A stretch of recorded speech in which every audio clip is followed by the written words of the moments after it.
esta semana? Lo arreglé un poco porque, a ver, vamos a hacer lo siguiente. Esta semana el viernes es feriado, ¿cierto? Porque tenemos el Viernes Santo. Entonces, tenemos solamente esta clase, que es hoy día 29, y ustedes tienen plazo hasta el 31 para entregar el trabajo, ¿ya?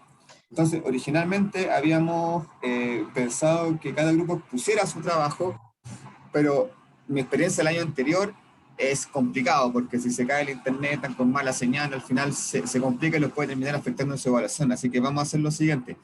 Ya que ustedes el proceso que les tocó de recursos humanos lo suban al 31, que es la fecha de entrega, y las dos clases de la próxima semana yo las voy a hacer en base a lo que ustedes hicieron, ¿ya? Así que es importante que hagan un buen trabajo porque yo voy a basar mis próximas dos clases en el material que ustedes van a subir. Entonces la idea es que la próxima semana veamos los 7 subsistemas que nosotros dividimos en las clases que tenemos lunes y día viernes, ¿ya? Por lo tanto, esta semana tenemos esta clase y tienen que entregar el trabajo hasta el día miércoles, ¿vale? Ah, profe, le decía que en la semana 2 había un trabajo individual. Es Eso un le estaba FODA, preguntando. ese es formativo. Un trabajo formativo, no tienen que hacer un FODA individual. Eso lo vamos a ver al final porque también hoy día vamos a ver lo que es un FODA. Entonces yo le voy a explicar lo que es un FODA para que ustedes lo hagan durante la semana. Esa es la evaluación individual que es formativa esta semana. ¿Ya?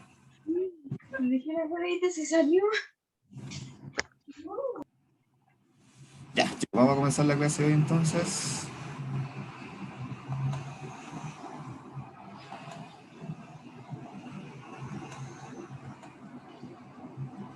Ya. ¿Están viendo mi pantalla, cierto?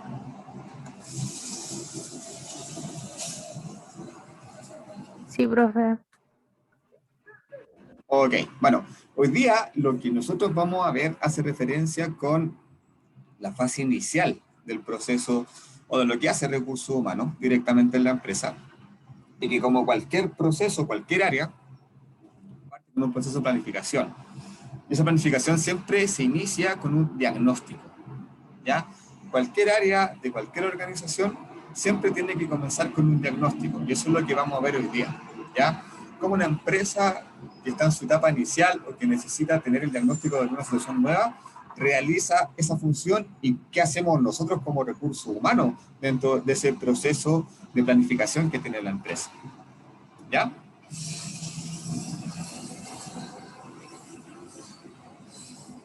Entonces, concepto importante, el diagnóstico, como les digo, el diagnóstico siempre es algo, es el hito inicial de cualquier proceso de planificación, ¿ya? O sea, siempre tenemos que diagnosticar, ¿ya? Ahora, antes de pasar a lo que tiene que ver con los contenidos, le preguntan si ustedes manejan el concepto de qué es lo que es un diagnóstico. ¿Saben lo que es un diagnóstico? Suena mucho médico, cuando va al médico no hace un diagnóstico, ¿cierto? Pero ¿a qué les suena? Defina, no hay respuestas buenas ni malas. ¿Un Es como una resultado? evaluación. ¿Vania? Es una evaluación para ¿Es saber una cómo está evaluación? uno. ¿Ya? ¿Algún otro concepto? Que podrían evaluar el desarrollo del trabajador. Evaluación del desarrollo del trabajador, ¿ya? ¿Qué otro concepto?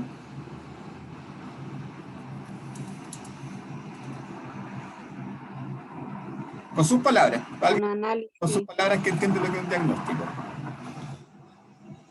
Yo creo que es una evaluación de algo. Una evaluación, muy bien. Esto está ligado al concepto de evaluación, profe.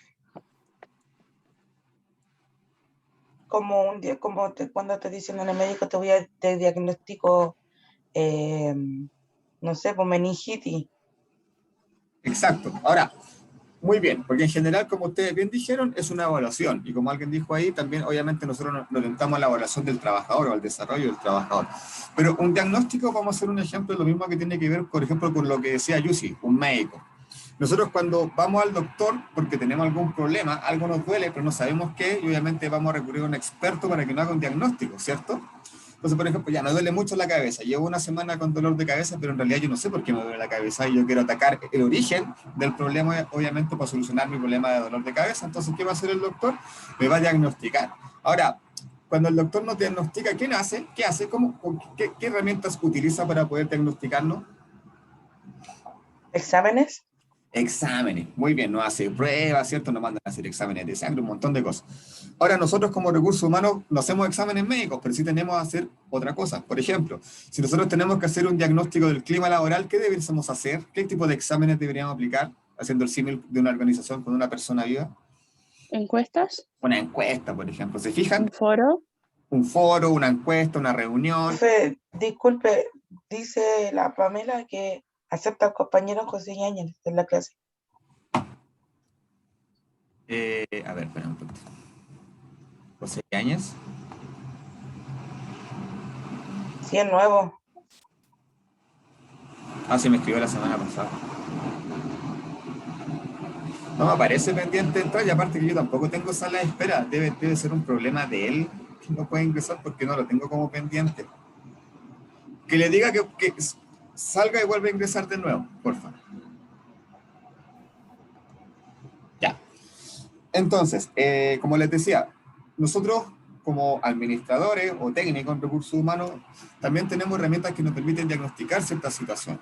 ¿Ya? Entonces, a la medida que vamos desarrollando la clase, vamos a ir viendo cuál es nuestro rol a este modo de diagnóstico, pero básicamente la idea es comenzar teniendo claro lo que es un diagnóstico, ¿ya? O sea, siempre cualquier etapa de planificación tenemos que diagnosticar la situación actual de la empresa, ¿ya? Después vamos a ver en qué tenemos que fijarnos, ¿vale? Entonces, una definición de libro, básicamente un diagnóstico de una empresa corresponde a tener información que le permita tomar las decisiones necesarias, ¿ya?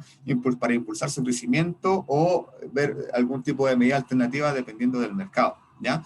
El diagnóstico corporativo es una metodología, ¿qué quiere decir metodología? Es un proceso continuo, un método que se utiliza de manera continua, de evaluación de empresas que permite un análisis en profundidad de las principales áreas de gestión de la empresa, ¿vale? Entonces, el diagnóstico, tal cual como el ejemplo que yo les daba de un doctor que nos envía a hacer un examen cuando tenemos alguna dolencia, el diagnóstico hecho por los especialistas de las distintas áreas, ¿ya? Con respecto, por ejemplo, a una situación que tenga que ver con la empresa, ¿ya? Ahora, no solamente a veces hay que mirar la empresa, sino que también hay que mirar el entorno, ¿cierto? Por ejemplo, pensemos en este contexto en que estamos y toda la región metropolitana con cuarentena, ¿ya? ¿Qué diagnóstico creen que tienen que hacer los profesionales de recursos humanos que están en las áreas de recursos humanos ahora, en este contexto de pandemia, de cuarentena? ¿Mandar a hacer el PCR? Ya, sí, pero en términos de planificación, por ejemplo. Ah, de Bienestar. planificación. No, primero, en términos operativos, ¿qué debiese hacer? ¿Qué diagnósticos debiésemos hacer? Teletrabajo. Exacto. ¿Qué personas pueden venir a trabajar a la empresa y qué personas no pueden venir a trabajar, por ejemplo? Y ahí hacemos un diagnóstico, ¿ya?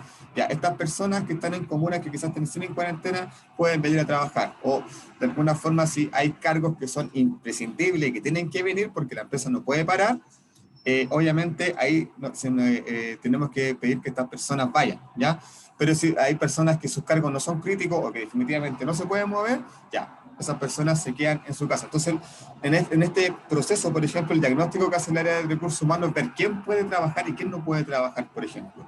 Y en el fondo, dependiendo de eso, planifican las acciones. Ya tú te vas a teletrabajo y tienes que hacer esta cosa, no, tú tienes que ir a la empresa y tienes que hacer esta función. ¿Se fijan? José está levantando la mano.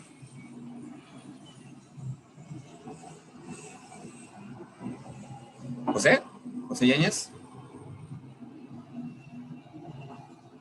Ya, parece que no. Ok, queda claro entonces lo que es un diagnóstico, es una fotografía, por decirlo algo. Es un análisis del momento en que miramos la organización por dentro, pero también miramos el entorno, para tomar decisiones, como dice ahí, para que finalmente la gerencia general pueda tomar decisiones operativas a nivel de la empresa.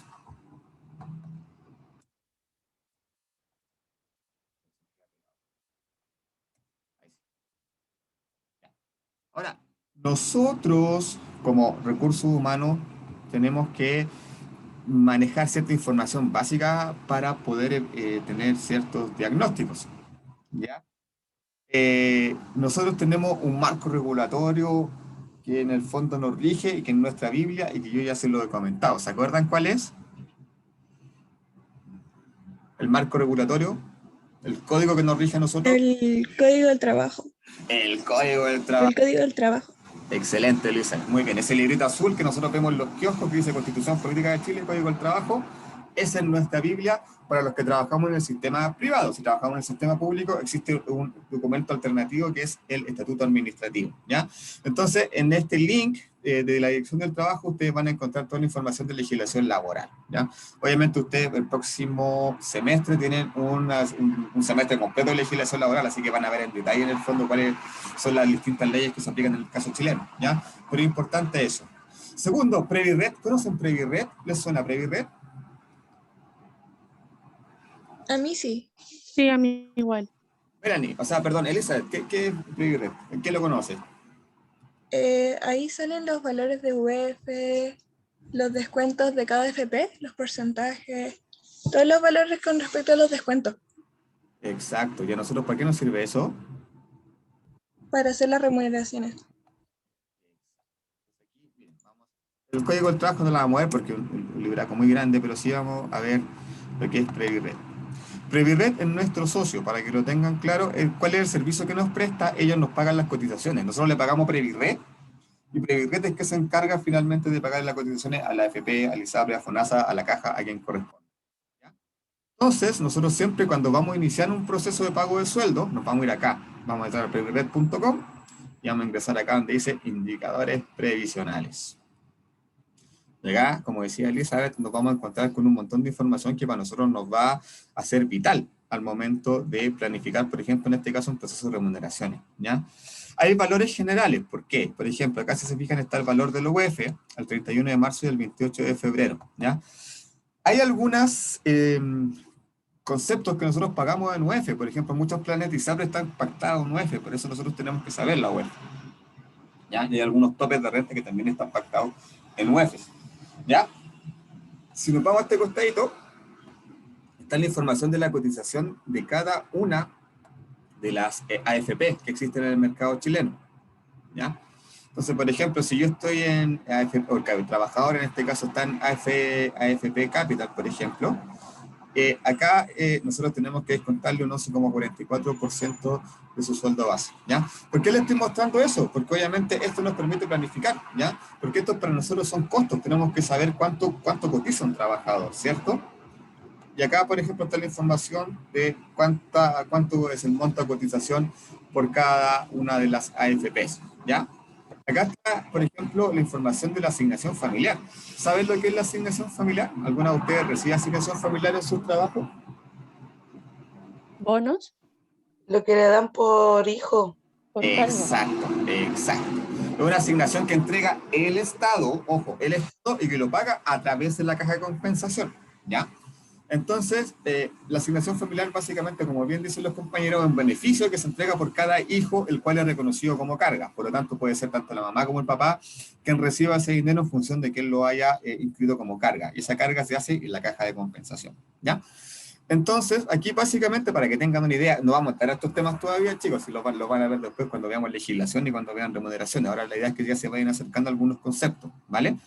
Entonces, las personas que reciben menos de 342.000 pesos de sueldo bruto tienen un monto de 13.401 pesos por hijo, ¿ya? O sea, si tienen 2 hijos, ese monto se multiplica por 2, ¿ya? Las personas que tienen una renta entre 342 y 500.033 pesos reciben 8.224 y entre 500.000 y 779.000, 2.599. Si se fija, son aportes simbólicos, porque en realidad que eso nos sirva mucho para alimentar a nuestro hijo, la verdad es que no, pero un aporte básicamente simbólico.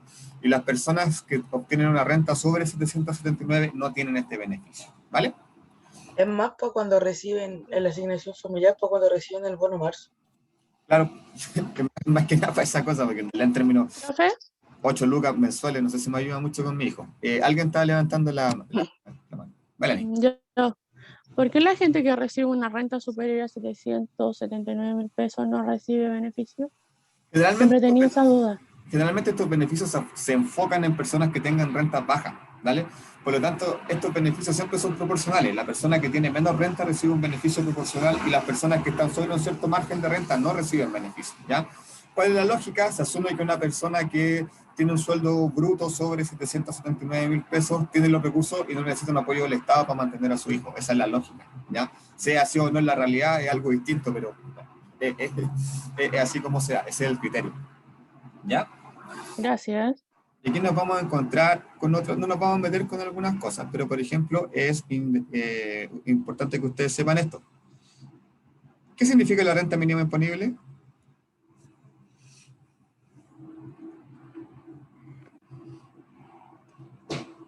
¿Han escuchado el sueldo mínimo? Sí. Es la ley, lo mínimo que Es puede recibir un trabajador. lo mínimo que puede recibir un trabajador por una jornada completa que en Chile son 45 horas, ¿ya? Entonces, en Chile ningún trabajador que tenga una jornada de 45 horas en su contrato debiese recibir menos de 326.500 pesos, ¿ya? Eso es lo que dice la ley, ¿vale? Pero si se fijan en algunas excepciones, ¿ustedes sabían esto? Que una persona que sea menor de 18 o mayor de 65 puede recibir un sueldo menor a ese. La ley así lo estipula, para dar esa flexibilidad en el fondo, que se supone que son incentivos para que las empresas contraten a personas menores de 18 o mayores de 65, pero finalmente les terminan pagando, si se fijan, casi 100.000 pesos menos de lo que gana otra persona, ¿ya? Lo que tampoco es muy justo, ¿ya? Etcétera. Y acá está, por ejemplo, lo que tiene que ver con el AFC. ¿Saben lo que es el AFC? El seguro de cesantía. El seguro de cesantía. El término AFC es Asociación Aseguradora de Fondos de Cesantía, ¿ya? Que nosotros como trabajadores cotizamos, si se fijan acá, cuando nosotros tenemos un contrato a plazo indefinido, de nuestro sueldo sale un 2,4% que se va a nuestro fondo de cotización y el otro 0,6%, perdón, es al revés. El 2,4% lo aporta el empleador. O sea, de mi sueldo base, si yo gano 500 lucas, el 2,4% de esas 500 lucas se van a mi fondo de cesantía. Pero yo como trabajador también aporto un 0,6%, ¿ya? Ahora, ¿para qué les muestro esto? No se mareen con los números ni los datos porque todavía no lo vamos a ver. Recién ustedes van a empezar a ver esto ya en profundidad el segundo semestre. Pero la idea es que ustedes vean esto porque en base a esto nosotros planificamos, ¿ya? Todas las empresas de recursos humanos, y a mí particularmente siempre me toca, y a ustedes también les va a tocar, entre septiembre y octubre de cada año tienen que hacer el presupuesto del año siguiente, ¿ya? Entonces nosotros tenemos que hacer un presupuesto, por ejemplo, de las remuneraciones y decirle a la empresa cuánto nos va a costar pagar todos los sueldos a todos los trabajadores durante, por ejemplo, el año 2022, ¿vale? Entonces, para esa etapa de planificación, nosotros tenemos que ir acá, ¿ya? Porque acá están los valores, por ejemplo, de las cotizaciones previsionales, ¿ya? Etcétera. Entonces, nosotros tenemos que recurrir a distinta información al momento de planificar a nivel de recursos humanos.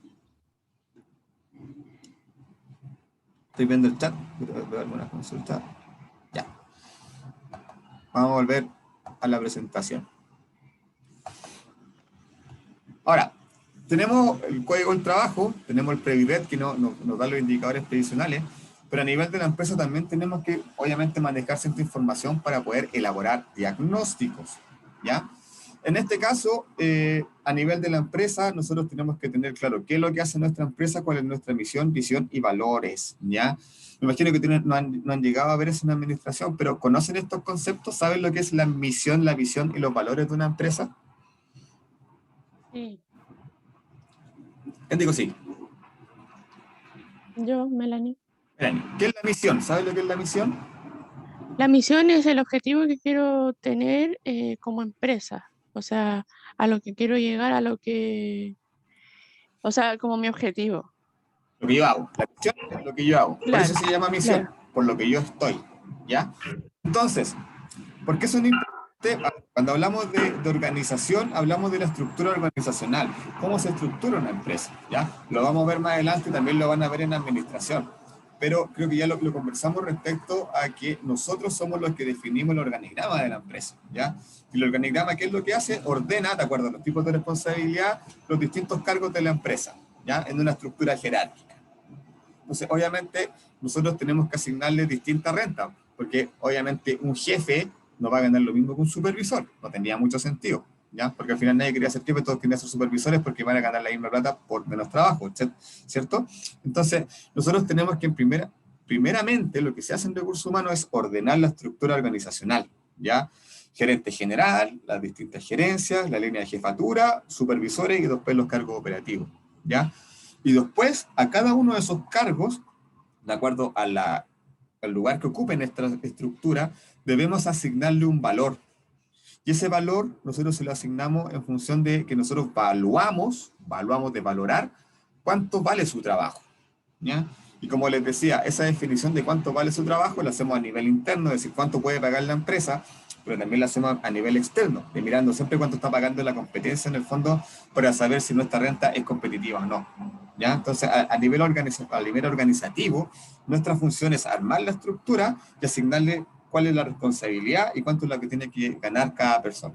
¿Ya? Se fijan que no es menor nuestro trabajo porque finalmente nosotros somos los que definimos la estructura y cuánto es la banda salarial de cada cargo, ¿ya? Para que vean la importancia de nuestra función. Ahora, la misión, como bien decía Melanie, es lo que define a la empresa o lo que hace, ¿ya?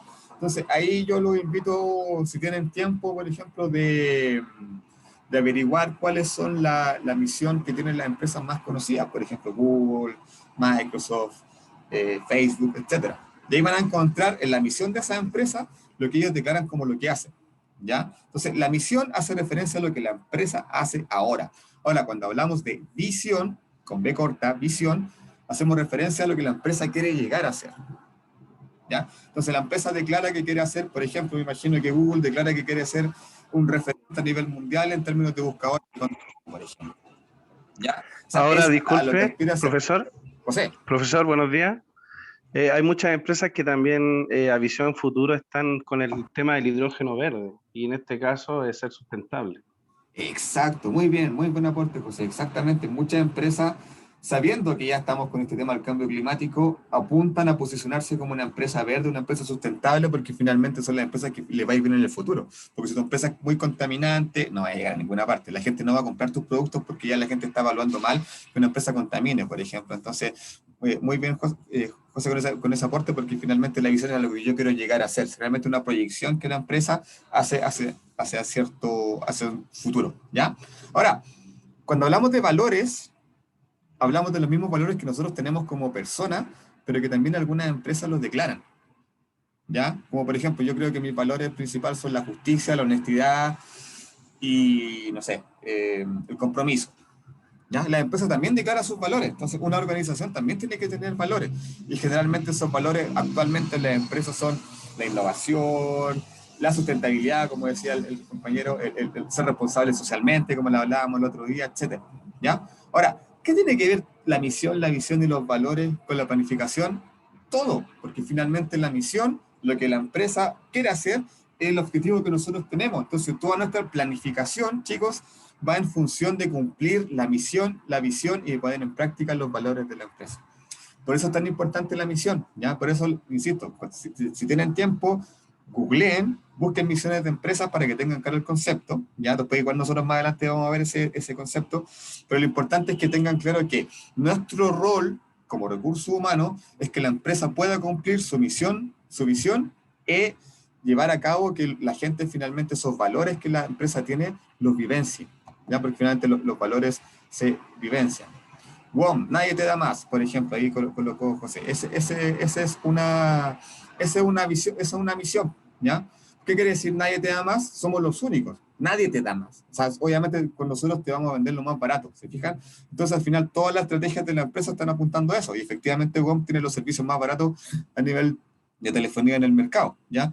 Entonces todo lo que hace WOM o todo lo que hacen los trabajadores de WOM apuntan a eso, a tener un servicio bueno con los costos más bajos, por ejemplo. ¿Por qué? Porque esa es su estrategia, ¿vale?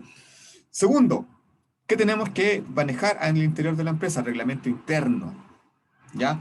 Como ya les comenté, el reglamento interno lo redactamos nosotros, ¿ya?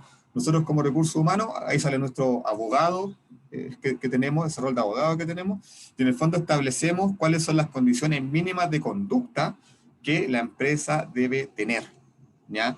Y si un trabajador no cumple ese código de conducta, termina desvinculado. ¿Por qué? Porque no está cumpliendo el reglamento de la empresa, ¿ya?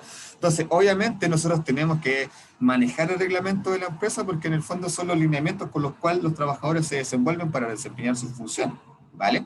Ahora, perdón, el comité paritario, ¿les suena a ustedes, algunos que han trabajado, les suena el concepto de comité paritario?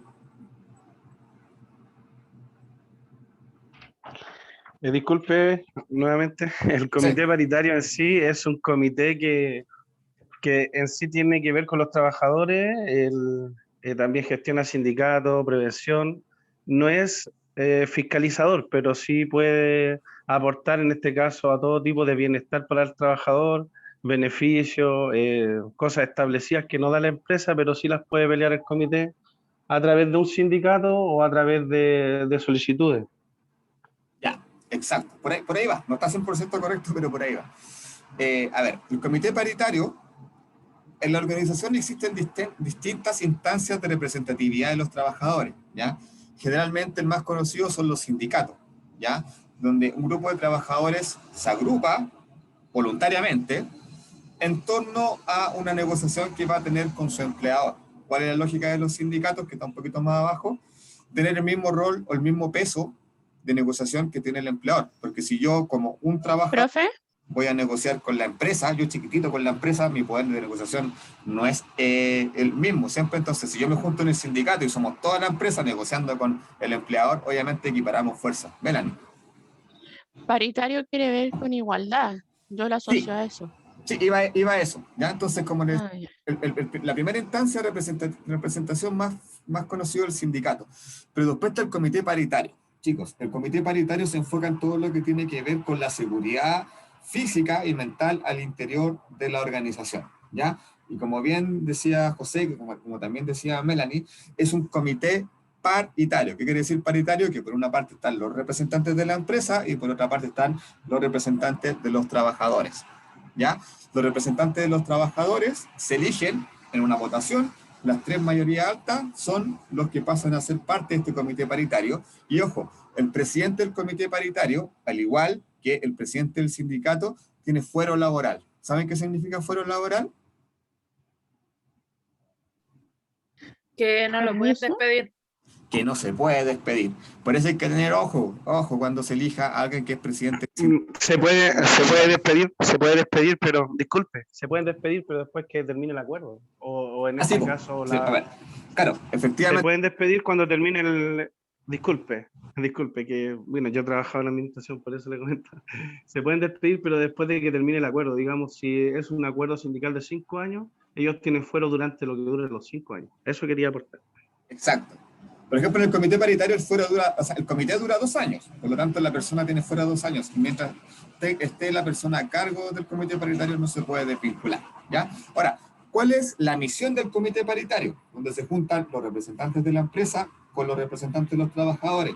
Conversar y hacer un levantamiento de los riesgos que la empresa tiene y básicamente el rol del comité es, por una parte, levantar los riesgos, pero también ejecutar las acciones correctivas para disminuir esos riesgos que están en la empresa, ¿ya? Entonces, ¿por qué es importante el comité paritario?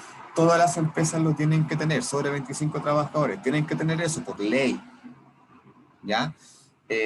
No es algo que queda a disposición o a criterio del empleador, no. Sobre 25 trabajadores tienen que tener un comité paritario por ley, y si no tienen el comité paritario, la H o la mutual los va a multar, ¿ya? ¿Por qué es importante el comité paritario en términos de planificación? Porque son los que planifican todas las actividades de prevención de riesgo en la empresa, ¿ya? Y se da esta situación de comité, donde está por una parte la empresa y por otra parte los trabajadores, ¿ya? ¿Qué otra cosa es importante que nosotros tenemos que planificar y que lo conversamos la semana pasada también? Las condiciones de trabajo, ¿ya? Nosotros como recursos humanos tenemos que velar porque las personas que están trabajando en las distintas áreas tengan las condiciones mínimas para trabajar, ¿ya? De que si van a un trabajo administrativo, tengan un computador, tengan un mouse, tengan un escritorio, tengan conexión a internet y que el puesto sea lo más ergonómico posible. ¿Se acuerdan que hablamos del concepto de ergonomía como la ciencia que se encarga de los puestos de trabajo? De que el computador esté a la altura de mis ojos, por ejemplo, de que la silla sea cómoda, etcétera, ¿ya? Nuestra función es planificar cuáles son las condiciones de trabajo, y si hay alguna condición subestándar, es decir, que esté bajo el estándar, tenemos que obviamente hacer las acciones de mejora pertinentes, ¿ya? También pasa a ser parte de nuestra planificación, ¿ya?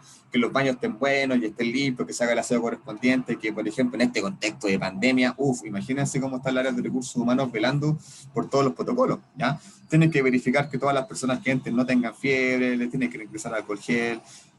Por ejemplo, en algunos colegas que me han contado que han tenido mucho trabajo, han tenido que organizar turnos de colación. Entonces, va un grupo a almorzar, almuerzan, entra el personal de aseo, sanitizan, entra el otro grupo y están así todo el día. Pero a ese nivel de planificación en la que se tiene que hacer ahora, principalmente dado el contexto, recursos humanos el que se está haciendo cargo de todas esas acciones de mejora en las empresas también, porque también cae en nuestra función velar por la seguridad de los trabajadores. Entonces también en este contexto COVID, toda el área que implementa todas las condiciones de seguridad somos nosotros, recursos humanos, ¿ya? Todo lo que Oiga, profesor, quería hacer otra acotación. Generalmente todo el tema COVID cambió completamente el departamento. Un tema básico en minería. Mi hermano trabaja en minería, antes habían habitaciones para 4 y baños compartidos, ahora todo es para 1. Y toda esa gestión, ese trabajo, esa sobrecarga le llegó a recursos humanos. O sea, se necesitan más personas en recursos humanos y va a haber un boom de aquí a 2 años en lo que es el tema administración. Así es, porque no estábamos preparados para eso y el año pasado, como en esta misma fecha, cuando empezó el tema de las cuarentenas y la pandemia, mis colegas de recursos humanos que trabajan en empresas realmente tuvieron mucho trabajo precisamente por eso, porque tuvieron que implementar los protocolos. La Mutual sacó un comunicado donde ellos tenían 6 pasos, que en el fondo eran los 6 protocolos que tenían que implementarse en las empresas para el trabajo presencial. Fue un trabajo de locos por lo que me dicen todos, porque básicamente ninguna empresa tenía las condiciones sanitarias básicas para poder trabajar, entonces le tuvo que cambiar todo eso y también implicó ciertos costos, ¿ya? Entonces, efectivamente, todas esas cosas recaen en nosotros. ¿Por qué? Porque nosotros somos los responsables de planificar todas las acciones preventivas y de cuidar lo que tiene que ver con la salud física y mental. Buen aporte, José. Ahora, la mutualidad es lo que tiene que ver con todo lo que está la seguridad, ¿ya? Las típicos, bueno, tenemos que velar porque, por ejemplo, tengamos extintores, ¿ya? Hay una cierta normativa con respecto a los extintores en las oficinas. No es al azar la cantidad de extintores ni dónde están colocados. Obviamente tiene que haber un cierto estudio previo, que eso lo hace el pensionista de riesgo, pero finalmente nosotros como recursos humanos somos los que tenemos que velar por generar el presupuesto para contratar los extintores y que los extintores estén puestos. Al igual que las señaléticas, tenga cuidado con la escalera que se va a caer, colocar estas cosas antideslizantes en las escaleras también, las indicaciones de las salidas de emergencia, hacer un plan de salida, un plan de emergencia, etcétera, que muy pocas empresas lo hacen. ¿Ya? Yo le pregunto a los que han trabajado alguna vez, ¿le ha hecho alguna evacuación preventiva en sus trabajos? ¿Le ha tocado participar de un simulacro de evacuación?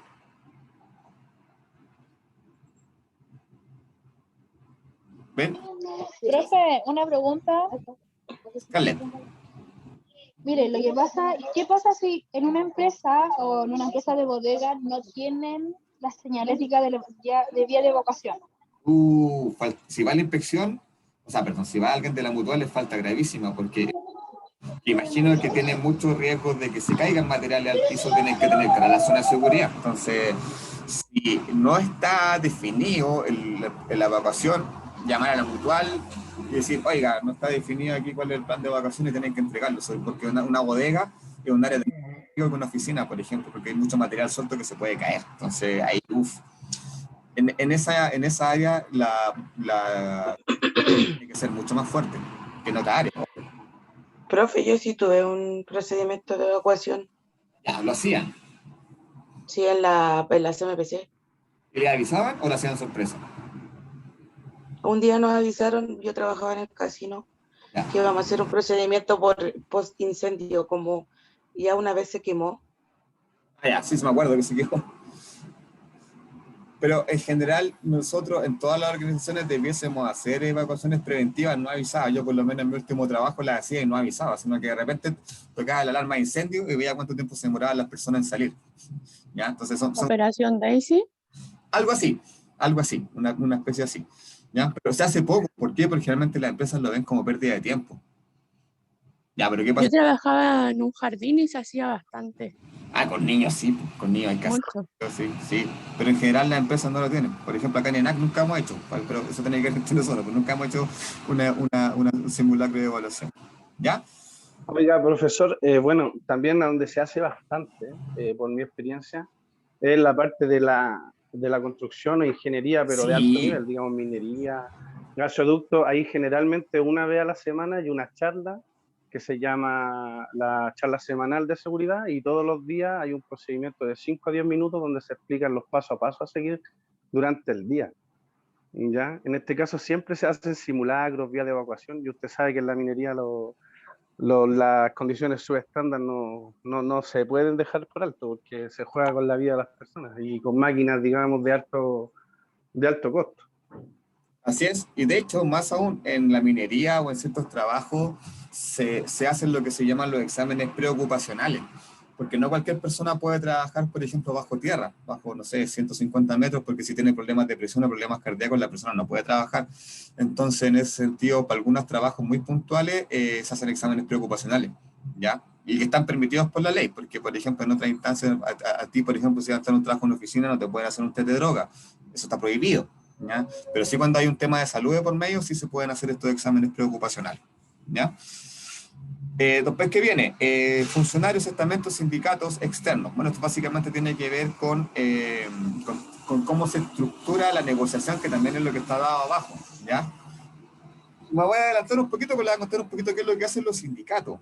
Ya, como les decía, básicamente el rol del sindicato tiene la función histórica de poder igualar las condiciones entre los trabajadores y el empleador, ¿ya? Porque un trabajador solo negociando con la empresa no tiene ningún peso, ¿cierto? Pero si hay un sindicato que aglutina, no sé, 500 trabajadores, obviamente el peso de negociación es más grande. ¿Por qué? Porque la ley faculta a que los trabajadores, en caso de no llegar a acuerdo, se puedan ir a huelga, que es paralizar la opción. Entonces, la huelga es un camino legal de presión que tienen los trabajadores cuando no se llega a acuerdo, para que también lo tengan claro. Entonces, generalmente las empresas que tienen sindicato son empresas grandes, ¿ya? Y tienen un proceso anual de negociación colectiva, que es lo que está ahí abajo. ¿Y qué es la negociación colectiva? Es donde se genera un contrato colectivo. Entonces, en la empresa grande, donde hay sindicatos, los trabajadores tienen un contrato de trabajo individual, que es el trabajo el contrato de trabajo típico que nosotros tenemos, pero además hay un contrato de trabajo que es colectivo. Y en ese trabajo de contrato colectivo es donde están todos los beneficios que se peleó y que ganó el sindicato, ¿ya? Y generalmente son temas de salud, seguro complementario, bonos para educación superior, etcétera, ¿ya? Entonces, básicamente, el rol del sindicato es equiparar la negociación, cuando se hace esta negociación anual, que generalmente se hace a final de año, digamos, donde se llegan a acuerdos y donde generalmente el sindicato hace un petitorio. Nosotros queremos estas condiciones, y la empresa ve si lo acepta o no.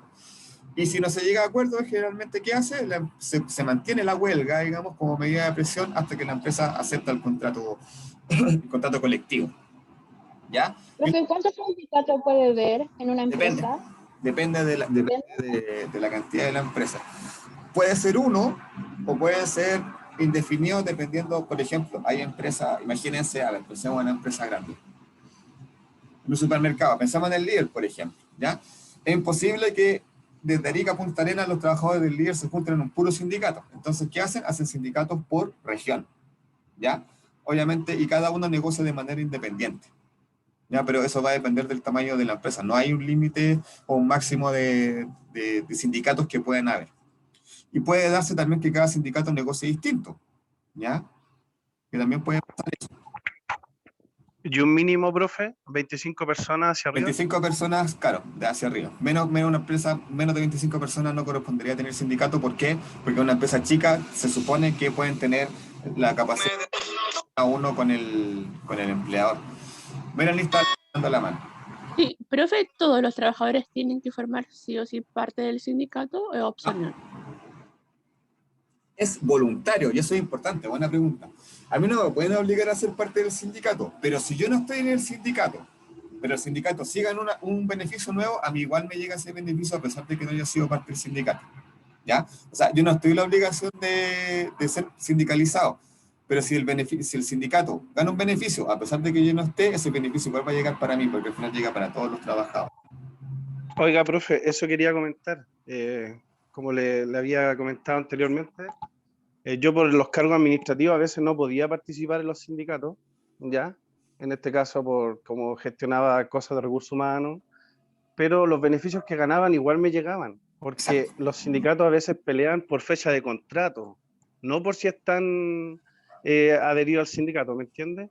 El trabajador que entró desde el 1 de marzo al tanto recibe tanta plata, así. Exacto. Lo hacen más que nada por fecha de ingreso o por tipo de contrato. El que pasó indefinido sí y el que le falta no. Cosas así. Disculpe. No, buena aporte, porque uno eso, en forma de ejemplificar que los beneficios llegan para todos, desde ciertas fechas. Y lo otro, que se me había olvidado mencionar, gracias por recordármelo, es que nosotros, que somos parte del área de recursos humanos, no podemos participar del sindicato. ¿Por qué creen ustedes que pasa eso?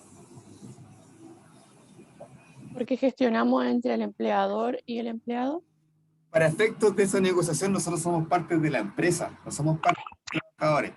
¿Se fijan? Disculpe, y otra cosa del tema de confidencialidad, ¿ya? Porque hay departamento de recursos humanos y también está el de relaciones laborales, entonces se ven temas delicados con lo que es aumento de sueldo, bono, hito o cosas que van cansando. Por eso es la confidencialidad que nos permite a nosotros ser parte del sindicato. Exacto. No, y aparte, como te digo, por el rol nuestro de recursos humanos, nosotros somos representantes de la empresa a su efecto, no somos trabajadores. ¿Ya? Y lo que tú mencionas respecto al área de relaciones laborales, generalmente es grande. Chicos, recuerden silenciar los micrófonos porque ahí escucho una conversación de fondo. Entonces, Karen Andrea tiene el micrófono activado. Entonces, las empresas grandes tienen al interior de la gerencia de recursos humanos un área especializada que se llama precisamente, como dice José, relaciones laborales. Y esa área es 100% jurídica. Generalmente ahí trabajan abogados, no trabajamos nosotros. ¿Por qué?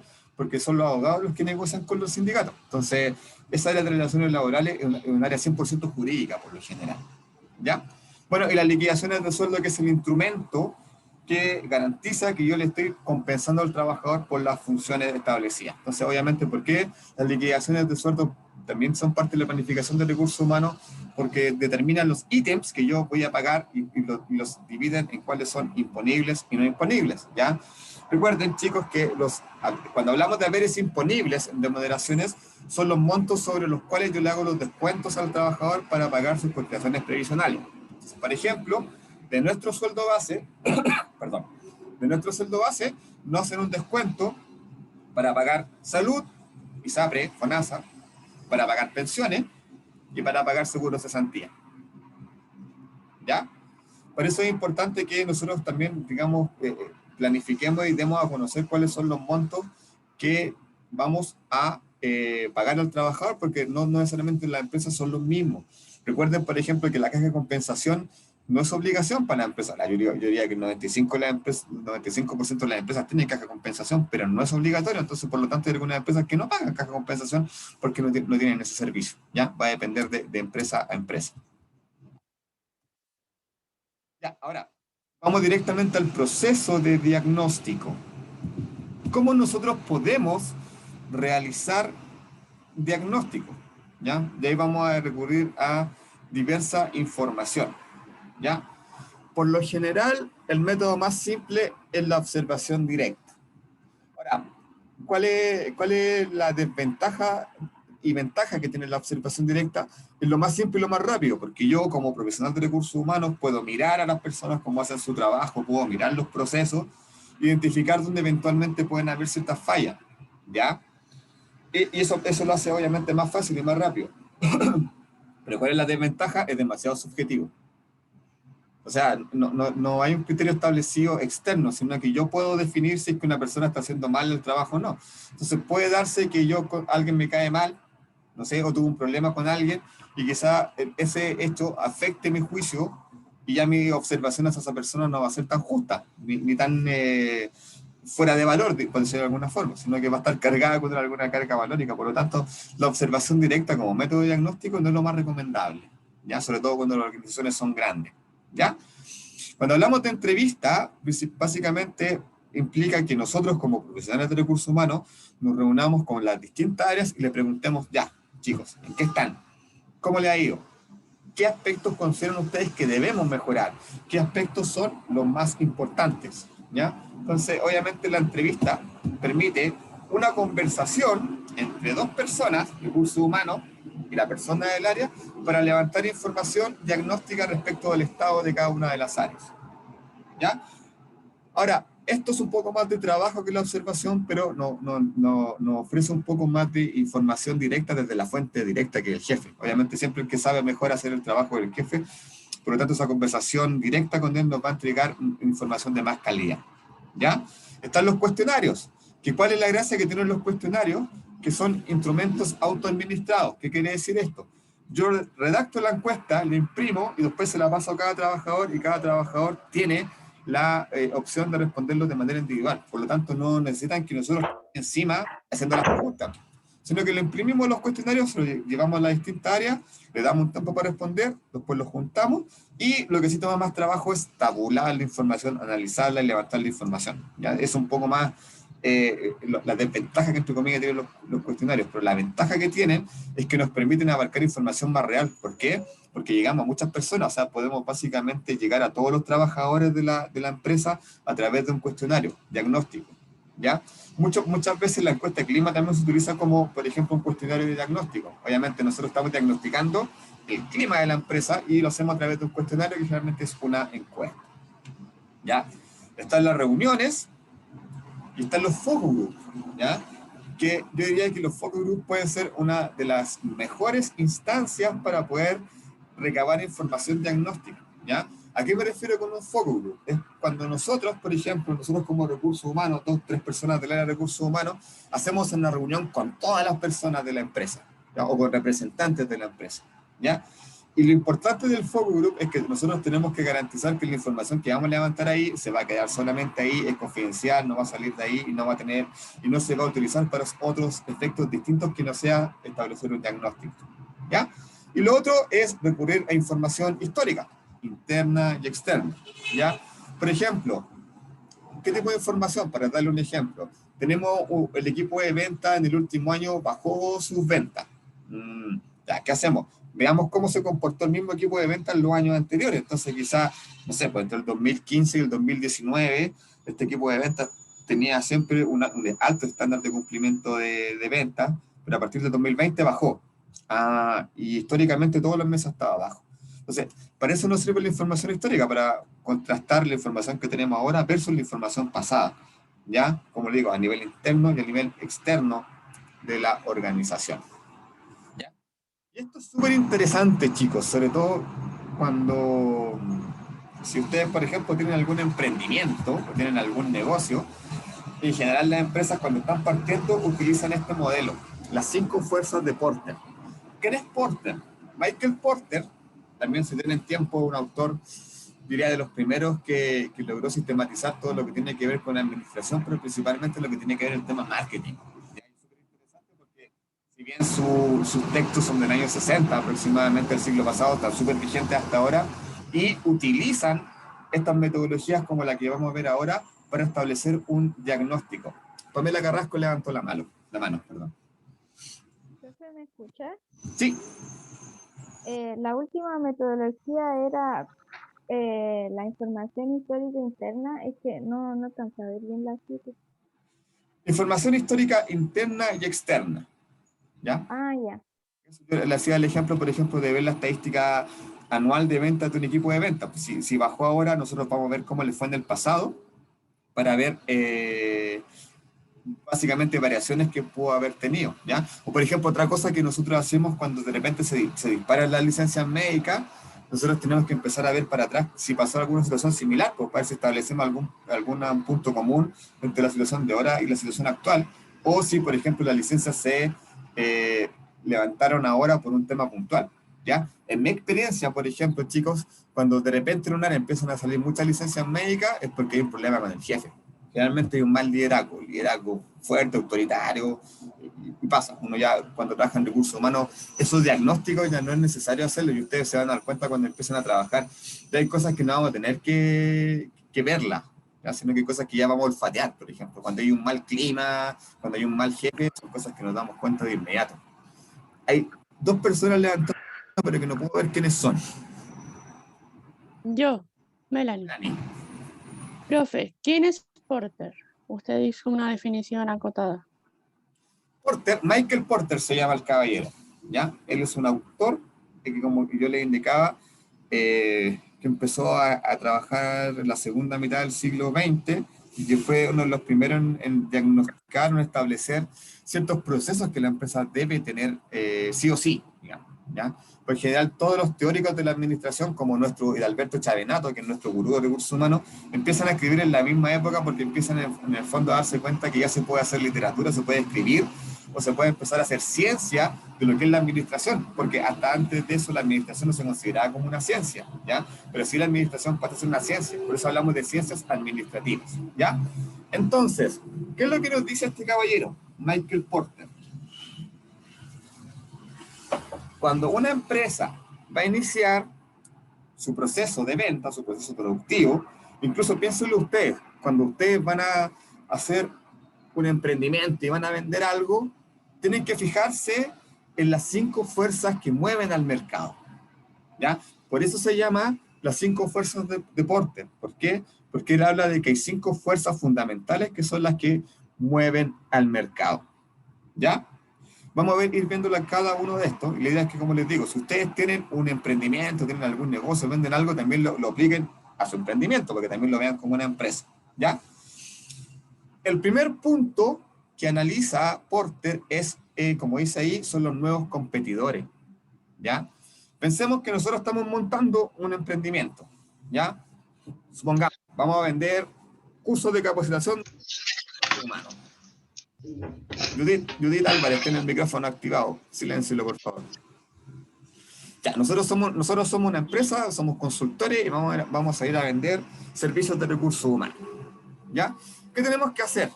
Nosotros vamos a ser un nuevo competidor dentro del mercado. ¿Ya? Entonces, ¿qué tenemos que ver? ¿Conviene realmente iniciar un negocio en este ámbito?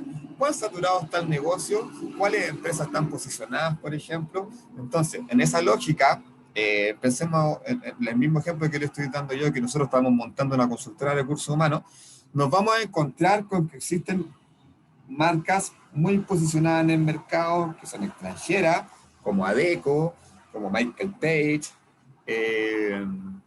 como Grupo Expro, por ejemplo, que son empresas que están muy posicionadas y que van a hacer nuestra competencia directa, ¿ya? Entonces nosotros tenemos que ver si efectivamente nosotros podemos competir con ellos o no, ¿ya? Y también tenemos que evaluar cuáles son los nuevos competidores que están saliendo en el mercado, ¿ya? Entonces, por ejemplo, el otro día hablábamos con unos amigos de hacer un negocio quizás de repartir delivery, porque ahora el delivery, sí o no, está en una posición que no estaba hace 2 años atrás, por ejemplo, ¿ya? O sea, las empresas de delivery están ganando mucha plata ahora en relación a lo que ganaban antes. ¿Por qué? Porque estamos obligados a pedir por delivery todo, no podemos salir de la casa. Entonces, conversamos precisamente eso. ¿Convendrá colocar una marca nueva cuando ya hay marcas tan posicionadas como, por ejemplo, Pedido Ya, Rappi, Uber Eats? ¿Qué piensan ustedes? ¿Será un buen negocio hacer? Perdón, estoy acá en el balcón, así que pueden escuchar ruido externo a veces. ¿Será conveniente lanzar, por ejemplo, una compañía nueva de reparto delivery? ¿Qué creen ustedes?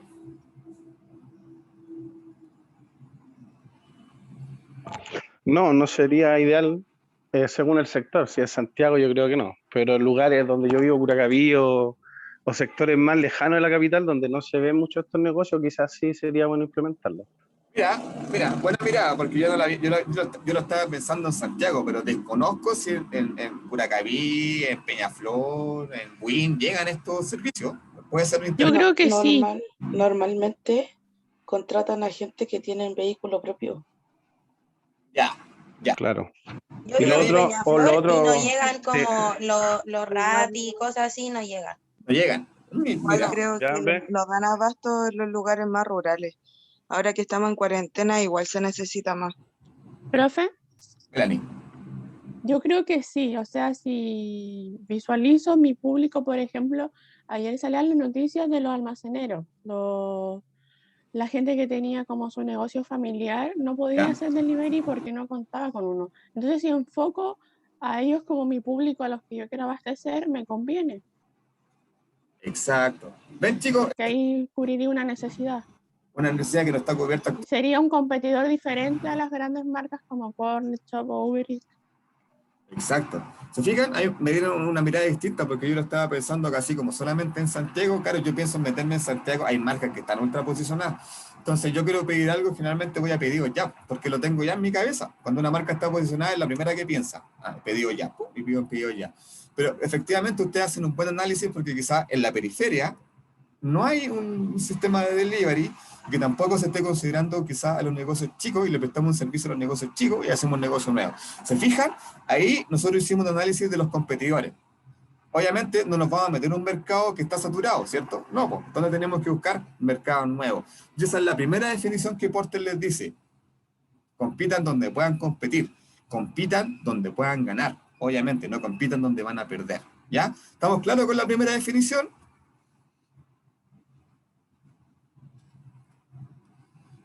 Sí, sí, profe. Vamos, con un ánimo de día, de día lunes en la mañana, lo siento. Segundo, negociación con proveedores. ¿Qué significa negociación con proveedores? Los proveedores son las personas que me proveen de insumos para yo vender mi servicio, o sea, vender mi producto, prestar mi servicio, ¿cierto?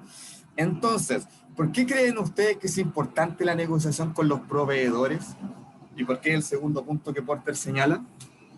Porque tiene que comprar más barato para poder revenderlo. Exacto. En la medida que yo tenga buenos proveedores con los cuales yo pueda negociar, me va a afectar directamente mi política de precios. Si yo tengo proveedores caros, para que mi negocio sea rentable, voy a tener que vender caro, ¿cierto? Pero si tengo proveedores que me ofrecen un precio más bajo, yo voy a poder vender más barato. Por lo tanto, la posibilidad de que pueda vender más va a ser mejor, ¿ya? Por lo tanto, aquí no hay mucho que analizar. Aquí básicamente es fácil. Buenos proveedores que me vendan barato me van a garantizar que yo pueda vender más barato. Por eso es importante, y que lo dice Porter como el segundo paso, la negociación con los proveedores, porque va a fijar mis precios. Ahora, el paso 3, pero él habla de la negociación con los clientes. ¿A qué se refiere con la negociación con los clientes? ¿Se imaginan?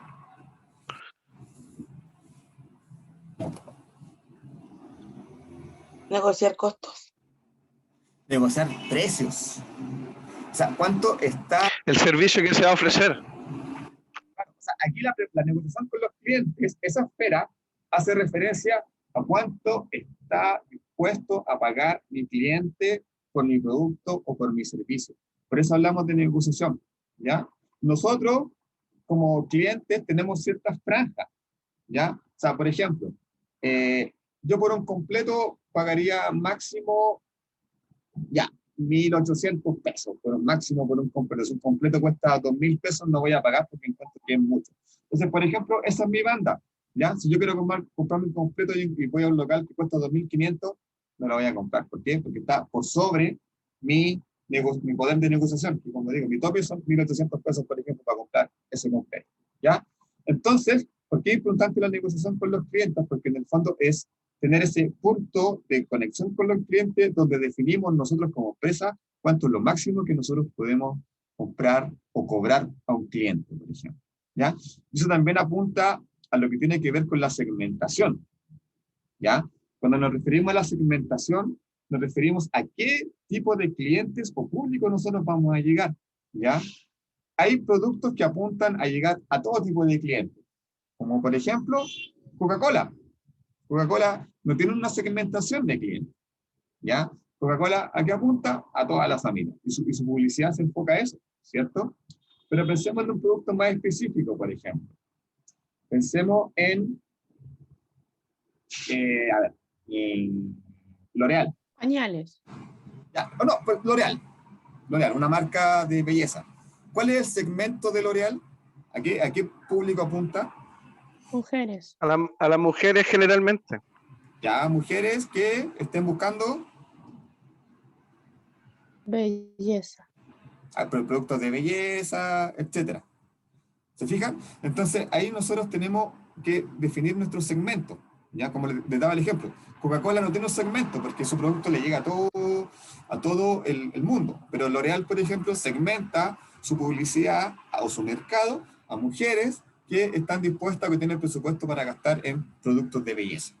Entonces, esas mujeres, ¿cuánto están dispuestas a pagar, por ejemplo, por una crema para la cara? Esa es la negociación que tiene que tener la empresa con sus clientes. Entonces, el tercer paso es cuánto yo voy a cobrar por mis productos.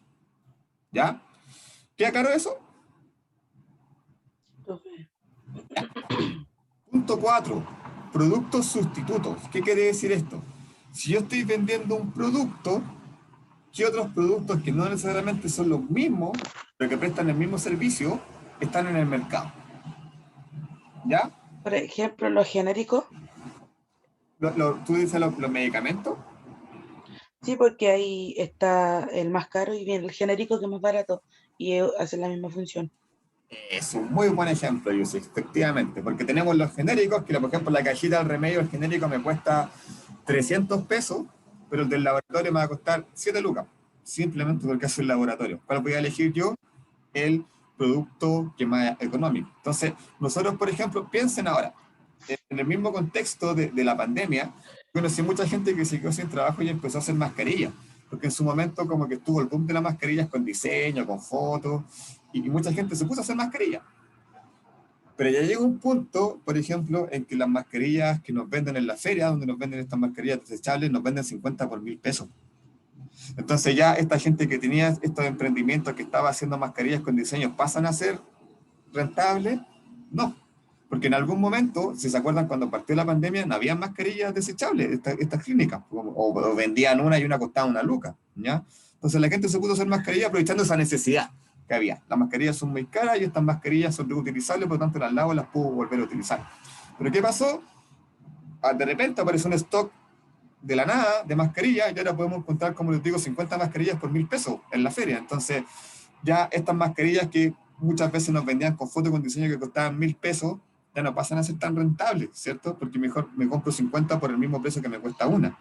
Y me dan más seguridad porque son clínicas, etcétera, ¿ya? Entonces, cuando aparece un producto sustituto, hay que tener ojo con eso, ¿ya? Hay que tener ojo con eso porque en el fondo nosotros estamos vendiendo un producto que está bien posicionado, pero si aparece un sustituto más barato, lo más probable es que nuestras ventas puedan bajar, ¿ya?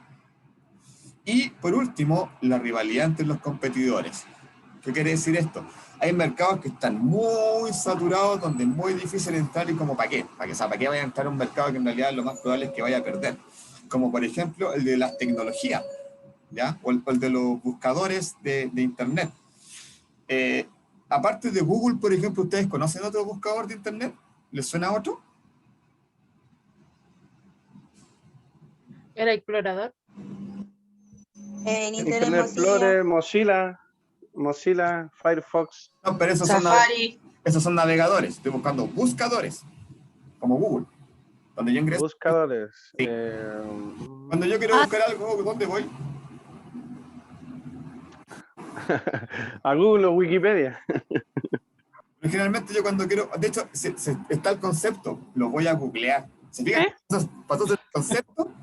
Entonces, conviene. Yahoo, sí, pues, no está tan posicionado. Pero el otro día nos enseñaron el Google académico. Es que, claro, Google tiene suites. Ahora ya Google no solamente un buscador, sino que Google tiene correo, tiene Google Drive, tiene Meets, tiene un montón de otros productos. Entonces se llama suite. Pero por lo general nosotros cuando pensamos en un producto, por ejemplo, quiero buscar algo en internet, ¿dónde me voy? A Google. Está tan posicionado y hasta que es difícil pensar en buscar otra opción, ¿cierto? Entonces, aquí lo que nos dice Porter en el fondo, analiza qué tan saturado, qué tan terrible es en el mercado que quiere entrar, si conviene entrar o no. ¿Ya? Entonces, por eso el caso de Google, por ejemplo. ¿Por qué? Porque Google es como el único buscador, a pesar de que existen otros. Existe Yahoo. Oiga, pero sí, en los mercados asiáticos, digamos, China, Japón tiene buscadores propios, no ocupan Google. Ah, obvio. Porque de muchos hecho, no lo ocupan. A eso me refería. Ah, no, pues claro, acá en Occidente es Google. Pero si te vas... ¿Y cuáles son los otros buscadores, profe? Si te vas a Corea del Norte, no sé si ni siquiera existen buscadores. O sea, lo más probable es que ya el acceso a internet es tan limitado que claro, lo más probable es que el buscador de internet sea estatal y que detrás de ese buscador hay una persona que te está viendo qué es lo que tú estés buscando, etcétera. Entonces, claro, depende de eso. ¿Cuáles son los otros buscadores, profe? Yahoo, Bing, son los otros dos que son como los más conocidos. Ahora, ¿cuál es la diferencia? Google, tú puedes poner, por ejemplo, recursos humanos y te va a arrojar 5 millones de resultados. En Bing te va a arrojar 500. Porque obviamente la base de datos que tiene Google es mucho más grande que la de las otras empresas. Entonces, con ello es muy difícil. ¿Ya? Entonces, ¿por qué estamos viendo esto? Porque es principalmente las áreas de marketing, cuando van a lanzar una empresa nueva o van a lanzar un producto nuevo, se fijan en estos 5 puntos. ¿Cuáles son los competidores? ¿Qué capacidad tengo yo de negociar con los proveedores para establecer mis precios? ¿Qué capacidad tengo yo de negociar con los clientes para establecer mis precios? ¿Cómo existen productos sustitutos que pudieran reemplazar al mío y me pudieran dejar fuera del negocio? ¿Y qué tan complejo o competitivo es el mercado al cual quiero ingresar? ¿Ya? Cualquier empresa que pasa en un negocio pasa por estas 5 fases. Y se lo recomiendo. Si ustedes tienen un negocio, Hagan este ejercicio. Pasen su producto por estas 5 fases. Valentina, tienes tu micrófono abierto, te estamos escuchando. Gracias. Ya. Y este modelo que ustedes ven acá, que también lo diseñó el señor Porter, hace referencia a la cadena de valor. ¿Ya? ¿Qué es la cadena de valor? Es la cadena que tiene una empresa donde implica que cada servicio le va agregando un valor distinto al producto. ¿Ya? Entonces, veamos por ejemplo lo que está abajo, ¿ya? De izquierda a derecha, donde dice actividades primarias. ¿Ya? ¿A qué se refiere eso? Son las actividades que tiene que desarrollar cualquier empresa para poder vender finalmente un producto o un servicio. ¿Ya? Entonces, cada etapa, desde la logística de entrada hasta los servicios, le agrega valor al producto. Entonces, por eso Michael Porter define esto como la cadena de valor, porque en la medida que el producto o servicio va pasando por las distintas etapas, va sumando valor. ¿Vale? Entonces, por ejemplo, ¿dónde se inicia este proceso? En la logística de entrada. ¿Qué quiere decir esto? La logística de entrada tiene que ver con todo el proceso de compra de insumos o mi relación con los proveedores para que me entreguen las materias básicas para yo poder producir finalmente el producto que quiero vender, ¿cierto? Entonces la logística de entrada, por ejemplo, está toda la compra de insumos, ¿ya? Incluso puede ser, si yo necesito cosas de afuera, todo el tema de comercio exterior, de traerme los insumos quizás desde China a mi empresa para yo poderlos tener acá, ¿ya? Con eso hablamos de logística de entrada, con todos los procesos de compra e insumos que nuestros proveedores nos van a entregar, ¿ya? Para poder nosotros empezar a trabajar con nuestro producto, ¿ya? El segundo paso dice operación. ¿Por qué? Porque ya tenemos, a través de la logística de entrada, ya tenemos los insumos, ¿cierto? Los productos para empezar a trabajar. Entonces, ¿qué hacemos en la operación? Nos ponemos a trabajar y empezamos a fabricar, por ejemplo, ¿ya? A diseñar nuestro producto o nuestro servicio, etc. Entonces, como dice la fase, se hace operativo. La logística de salida tiene que ver en el fondo con cómo yo posiciono mi producto en el mercado. El envase, el precio, cómo lo voy a distribuir, a quién le voy a vender, etc. Entonces la logística de salida tiene que ver en el fondo cómo yo voy a posicionar mi producto en el mercado. Y después viene el área de ventas. ¿Por qué? Porque si ya tengo el producto listo, que tiene que hacer el área de marketing y ventas, sería venderlo. ¿Ya? Y por último, posicionamos el servicio en el mercado. ¿Ya? Entonces, para Porter, la cadena de valor está compuesta por 5 procesos. Y cada uno de los procesos, como ya les dije, le va agregando un valor al servicio. Por eso se llama cadena de valor. Logística de entrada, que tiene que ver con toda la compra de insumos para que yo pueda desarrollar mi producto. La parte de operaciones, que es donde yo fabrico, diseño mi producto o servicio. La logística de salida, que es básicamente el producto en sí. O sea, por ejemplo, si yo estoy vendiendo vasos, mi logística de salida va a ser el vaso que yo voy a vender. Y después, marketing y ventas se encarga de posicionar mi producto en el mercado. ¿Ya?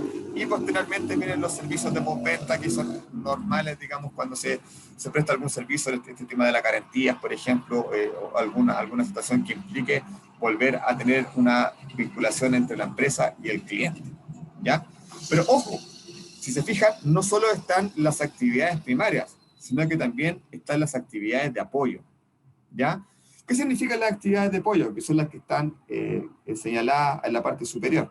Son las actividades que apoyan el proceso de gestión de la cadena de valor. Y si se fijan, ahí está, primero, la infraestructura de la empresa. ¿Qué quiere decir esto? Obviamente, si nosotros queremos desarrollar una empresa, tenemos que tener una infraestructura que nos permita desarrollar nuestro producto o nuestro servicio. ¿Ya? Eso es algo básico. Y segundo, miren, venimos nosotros, gestión de recursos humanos. ¿Ya? ¿Se fijan qué importante es nuestro rol? Porque sin la gestión de recursos humanos la empresa no podría distribuirse el trabajo, por ejemplo. No estarían claras las funciones, no estarían claros qué es lo que tiene que hacer cada cargo. ¿Ya? Por eso nuestra función es importantísima para la empresa, porque nosotros la estructuramos, nosotros organizamos la empresa, nosotros le decimos a los trabajadores qué tienen que hacer y los compensamos en función del trabajo que ellos realizan. ¿Ya? ¿Qué otra actividad de apoyo están? Las compras. Obviamente, cualquier empresa para poder producir tiene que comprar insumos, abastecerse de cosas básicas, infraestructura, para poder desarrollar posteriormente su producto o servicio, ¿ya?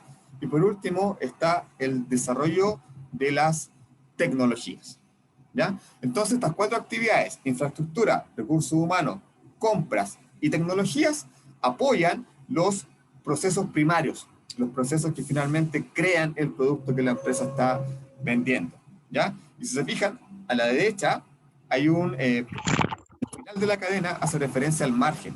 ¿Qué quiere decir el margen? Es la ganancia que la empresa obtiene cuando vende su producto o su servicio, ¿ya? Entonces, en resumen, chicos, ¿qué quiere decir Porter con esto? Existen 5 actividades primarias que lo tiene que hacer sí o sí cualquier empresa.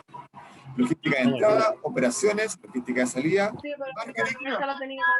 Me equivoqué en el revés, ¿no? Puse el mayor allá y el menor acá, ¿cierto? No. Tiene abierto el micrófono, José. Compañero, tiene el micrófono Pueden apagar los abierto. micrófonos. Porfa.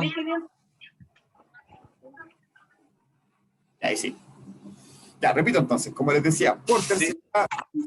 Profe, disculpe que estaba ayudando a mi hijo en matemática igual. Disculpe. Ya. Sí, hay micrófono mute cuando, cuando estamos en clase. Gracias. Entonces, Porter señala que hay 5 actividades, ya se las nombré, pero que para que estas actividades se puedan desarrollar, existen 4 actividades claves, que son las actividades de apoyo.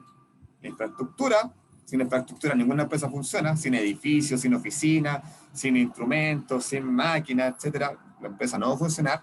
Después venimos nosotros. ¿Y por qué venimos nosotros? Porque nosotros somos los encargados de organizar la organización, valga la redundancia, para que pueda trabajar, dividir los trabajos y compensar en función del trabajo que cada área realiza, ¿ya?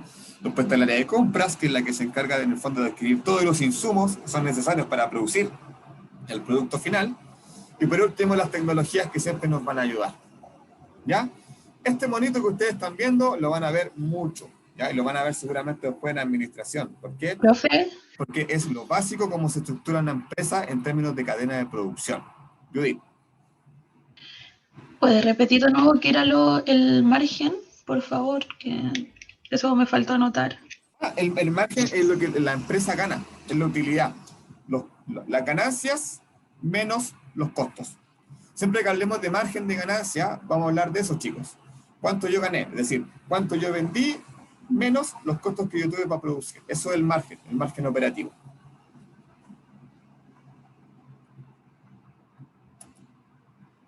Ahora, chicos, ¿les parece que hagamos un pequeño break? Porque ya llevamos ante información. 3 minutos para que nos liberemos un poquito y seguimos con la última parte de la planificación, que es el FODA, ¿ya?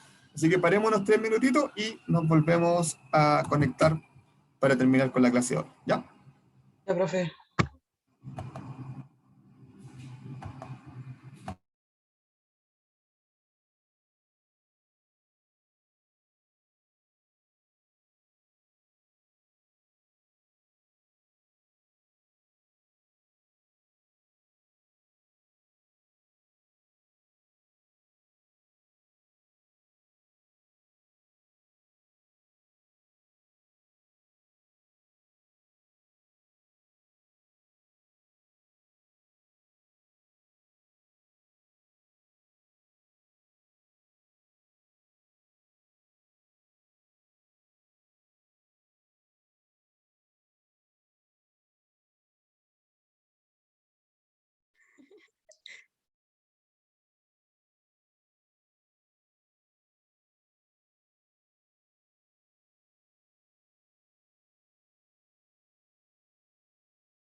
Ya, chicos.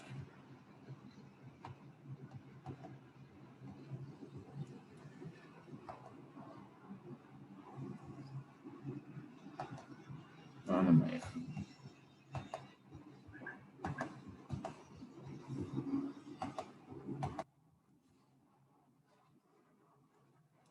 No me deja tomar la asistencia, no sé por qué no, así que voy a hacer lo mismo que el viernes, la voy a sacar una foto de la pantalla y voy a ingresar después.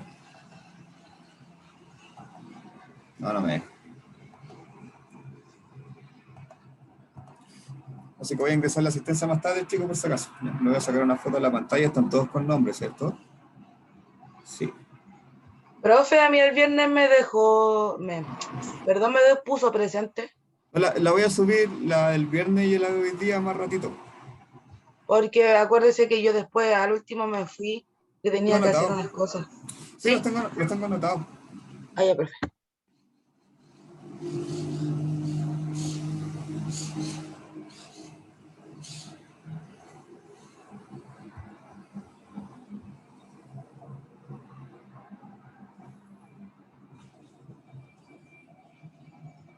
Muy bien, excelente asistencia, 33 conectados, los quiero felicitar porque el año pasado, la verdad, debo decir que la asistencia de las clases era de suerte un 40% y ustedes están en un 90%, así que muy bien. Y están todos con los nombres para poder identificarlos muy bien, así que todos los temas que tuvimos el año pasado, creo que ustedes ahí, bueno, me imagino que ya vienen de un año de experiencia quizás de tener clases en esta modalidad. Eso se llama interés, profe. Así que los felicito porque realmente me sorprende la asistencia que han tenido. Así que vamos bien. Ojalá no se desinfle en el semestre. Ya, sigamos.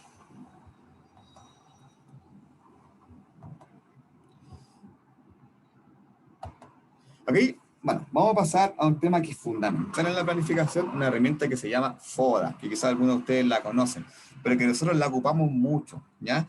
Y aquí vamos a hacer un ejercicio que, como creo que me lo estaba preguntando Yuse al inicio de la clase, tiene que ver con la evaluación formativa de esta semana, pero es súper bueno que lo hagamos porque finalmente a veces cuando nosotros empezamos a ir a entrevistas laborales y nos preguntan sobre nuestras fortalezas y debilidades, recién nos empezamos a cuestionar cuáles son nuestras fortalezas y debilidades. Entonces, la idea es que nosotros tengamos definido cuáles son, porque obviamente las fortalezas son las que tenemos que poner en valor, pero las debilidades no es algo que nosotros tengamos como algo malo, sino que son cosas que son susceptibles de mejorar. Siempre tenemos que ver las debilidades como eso, no como algo que yo tengo malo y no puedo hacer nada con eso. No, las debilidades siempre son aspectos que se tienen que mejorar, ¿ya? Entonces, a ver, ¿conocen el concepto FODA? ¿Alguno de ustedes lo conoce? ¿Les suena FODA? Yo, profe. Scarlett, defíneme con tus palabras qué es. El FODA es la fortaleza, las debilidades, la oportunidad y la amenaza de una empresa o de uno mismo. Ya, muy bien. Ahora, como yo les indicaba, se utiliza como una herramienta de diagnóstico. ¿Y por qué? Porque hoy día estamos viendo diagnóstico, por eso lo estamos viendo hoy día. Recuerden silenciar los micrófonos, chicos, si no van a hablar para que no haya interferencias de por medio. Entonces, como bien decía Scarlett, el FODA, ¿por qué se llama FODA? En función de las iniciales de lo que representa. La F de fortalezas, la O de oportunidades, la D de debilidades y la A de amenazas. Entonces, por eso se llama FODA. Es una matriz. Cuando hablamos de matriz, hablamos de esto, que clasificamos las cosas en función de ciertos aspectos. ¿Ya? Entonces, en este caso, la fortaleza y las debilidades se analizan a nivel interno de la empresa o de nosotros. Y las oportunidades y amenazas se analizan a nivel externo. Es decir, por ejemplo, si pensamos en la empresa a nivel del mercado o de la competencia de la misma empresa, ¿ya? Pero hay otra clasificación que tienen que ver con aspectos positivos y con aspectos negativos, ¿ya? Los aspectos positivos, ¿cuáles son? Obviamente, las fortalezas y las oportunidades, y los aspectos negativos son las debilidades y las amenazas, ¿ya? Entonces, en esta matriz, donde están las fortalezas, debilidades, oportunidades, amenazas, a su vez, como le digo, las segmentamos en dos subdivisiones, los factores internos y externos, y también los factores que son positivos y negativos, ¿ya? Ahora, vamos a ver cada uno en detalle para que vamos entendiendo. El primero son las fortalezas. Cuando hablamos de las fortalezas, nos referimos a los aspectos positivos que están dados al interior de la organización, ¿ya? Es decir, cuáles son los puntos fuertes, cuáles son los puntos que yo destaco, cuáles son los puntos que me diferencian de la competencia, por ejemplo, ¿ya? Esas son las fortalezas. Entonces, la fortaleza es un factor positivo que nosotros vamos a encontrar evidencias al interior de la organización, ¿ya? Ahora, con respecto a las debilidades son las limitaciones internas, o sea, también son los aspectos que yo o la empresa a nivel interno tiene que mejorar. Insisto, cuando hablamos de debilidades no hablamos como que algo esté mal y no se puede hacer nada. Siempre las debilidades son aspectos que son susceptibles de mejora, ¿ya? Entonces las debilidades son un aspecto negativo que está al interior de la empresa o al interior de la organización, ¿ya? Ahora, con respecto a las oportunidades, son factores externos en los cuales nosotros vemos alguna oportunidad de mejora, ¿ya? Y por eso también se considera como un factor positivo, ¿ya? Y con respecto a las amenazas, son los factores negativos externos que pueden amenazar a nuestra empresa, que generalmente son, por ejemplo, la competencia o en este contexto de pandemia, la misma cuarentena, ¿ya? Que obviamente afecta a nuestra empresa, ¿ya? Entonces, veamos un ejemplo práctico para que ustedes puedan ver en el fondo cómo se construye una empresa, ¿ya? Pensemos, por ejemplo, en una empresa que todos conocemos, Coca-Cola. Yo creo que todos hemos tomado Coca-Cola y todos conocemos Coca-Cola y tenemos claro que está posicionada a nivel mundial, ¿cierto? Entonces, pensando en las fortalezas, en los factores internos de la empresa, ¿cuáles creen ustedes que son las fortalezas de la empresa de Coca-Cola? El marketing. Los 5. El marketing, José, muy bien, exactamente, porque ya, digamos, la fórmula de Coca-Cola, yo creo que no hay ni siquiera que explicarla, porque yo creo que todos tenemos claro en nuestro cuerpo, en nuestra mente, cuál es el sabor que tiene la Coca-Cola, ¿cierto? Todos sabemos lo que es, y cuando pensamos en alguna bebida refrescante, quizás la Coca-Cola es la primera que nos viene a la cabeza, porque está posicionada, ¿cierto? O sea, en ese sentido es una marca más que posicionada. Ahora, ¿Coca-Cola tendrá alguna debilidad a nivel interno?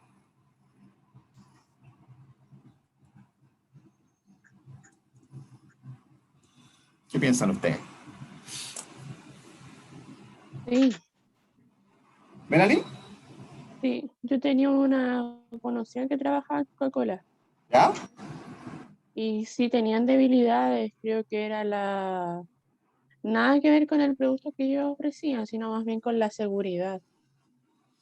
De hecho, la planta de Coca-Cola por fuera no parece ser de Coca-Cola, porque es totalmente una infraestructura como cualquier otra, pero claro, por dentro era un mundo aparte. Exacto. Era totalmente tecnológica, los servicios que brindaba, el casino, todo eso era muy moderno. Pero claro que tenían una seguridad muy baja, decía ella. Con el nivel de ingresos que tenía la empresa, Se preocupaba un poco de la seguridad. Claro. Ya.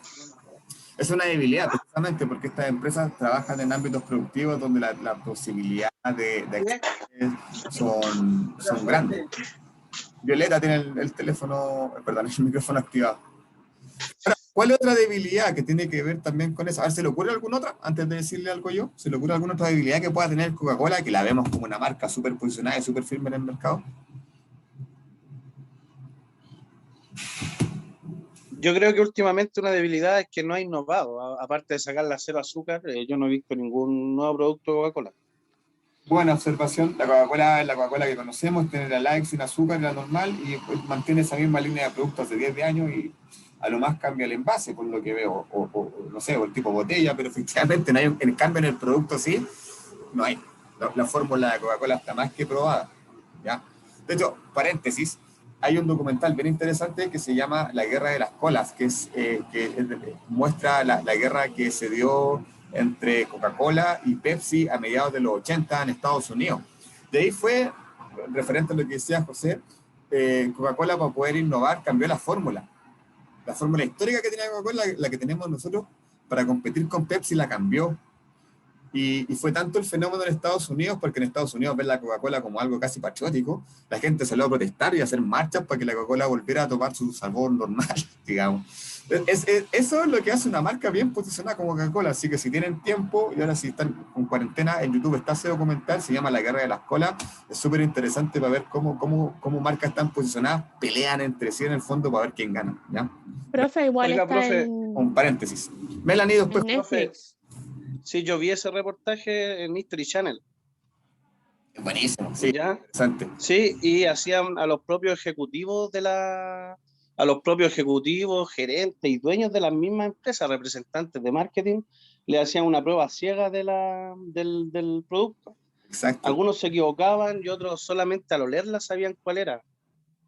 Exacto, es interesante. Para mí lo que no me llama la atención es que la gente salió a protestar porque les cambiaron la fórmula de la Coca-Cola en Estados Unidos.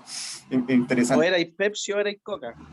Claro, era una definición, pero bueno, importante, Profe, para que vean lo importante del posicionamiento de la marca y lo que puede identificarse, porque al final los gringos ven la Coca-Cola como algo más de ellos, como que casi que debería estar en la bandera de Estados Unidos, la marca Coca-Cola. ¿Alguien más iba a decir algo? sí, que ese documental está de forma educativa como para uno, está en Netflix, en pocas palabras. Hay muchos Pocas temas palabras. ahí. Ah, sí, también es aparece muy ese bueno. mencionado. Sí. Y es como concreto. Sí, es más concreto, es más académico, por decirlo de alguna forma, así que si lo pueden ver es buenísimo también. Ya, esas son las... Ahora, ¿saben que yo considero otra debilidad que tiene Coca-Cola? Externaliza demasiado sus servicios, ¿ya? Porque ustedes creen que todos los que trabajan en Coca-Cola pertenecen a Coca-Cola.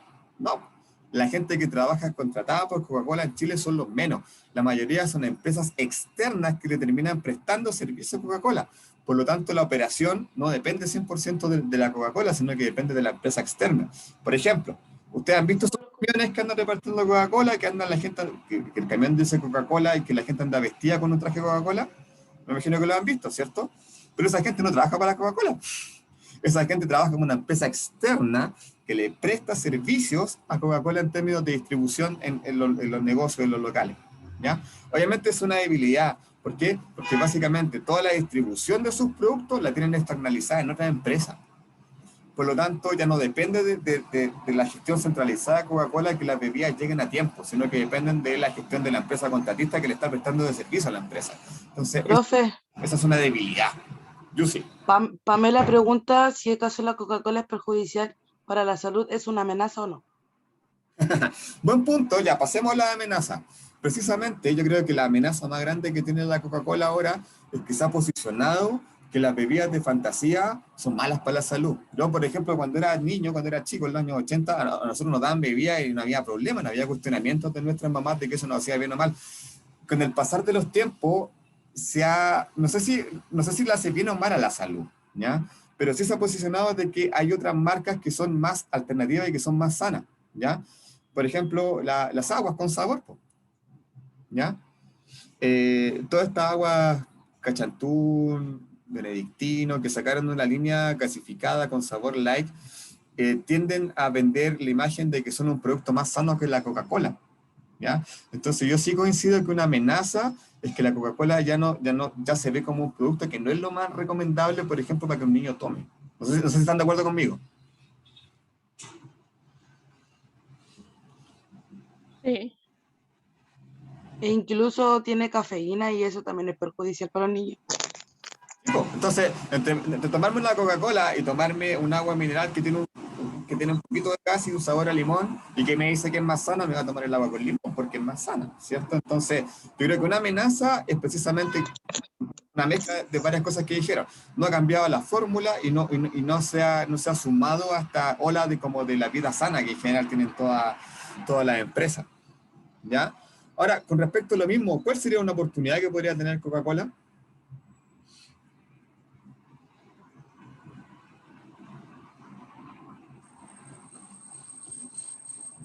Piensen que recién vimos una amenaza. Esa amenaza se puede transformar en una oportunidad, ¿cierto? ¿Qué oportunidad puede tener Coca-Cola?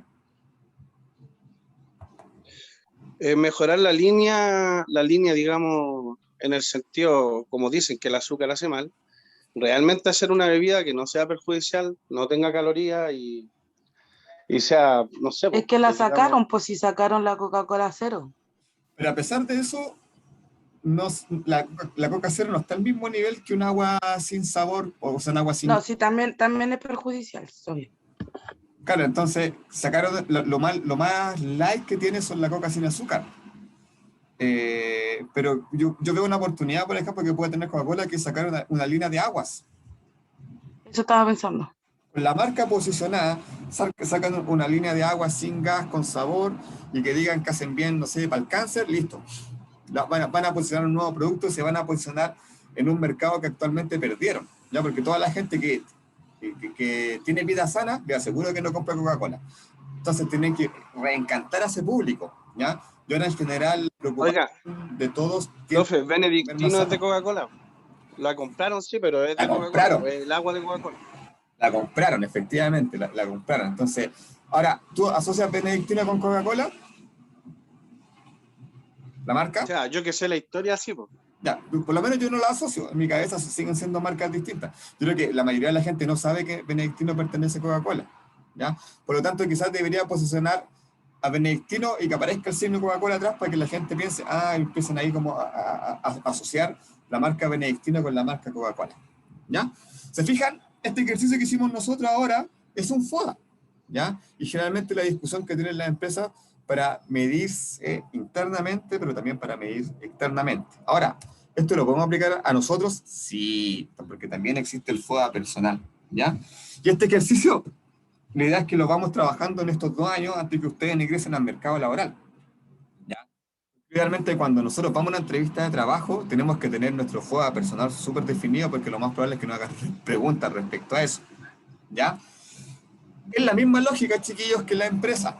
Cuando hablamos de las fortalezas y las debilidades, estamos hablando de aspectos internos. ¿Cuáles son mis fortalezas laborales? ¿Cuáles son mis debilidades laborales?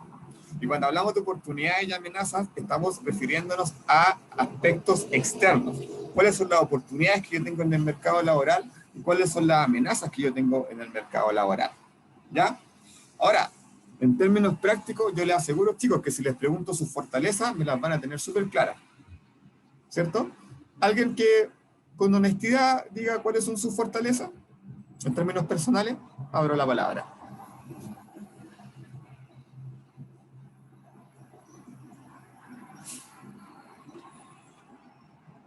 Yo.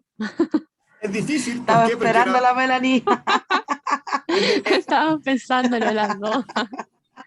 ¿Por qué se demoraron? ¿Por qué se demoraron? Porque a veces hablar de fortalezas quiere decir, esta persona tiene mucho ego, ¿no? No. No, yo me demoré porque quería dar la oportunidad que lo hiciera otro compañero. Ya. Pero le aseguro que, ya, dime tu fortaleza. Mi fortaleza es que soy ordenada, organizada y honesta. Perfecto. ¿Tus debilidades? Mi debilidad es que tengo poca capacidad para ¿cómo decirlo?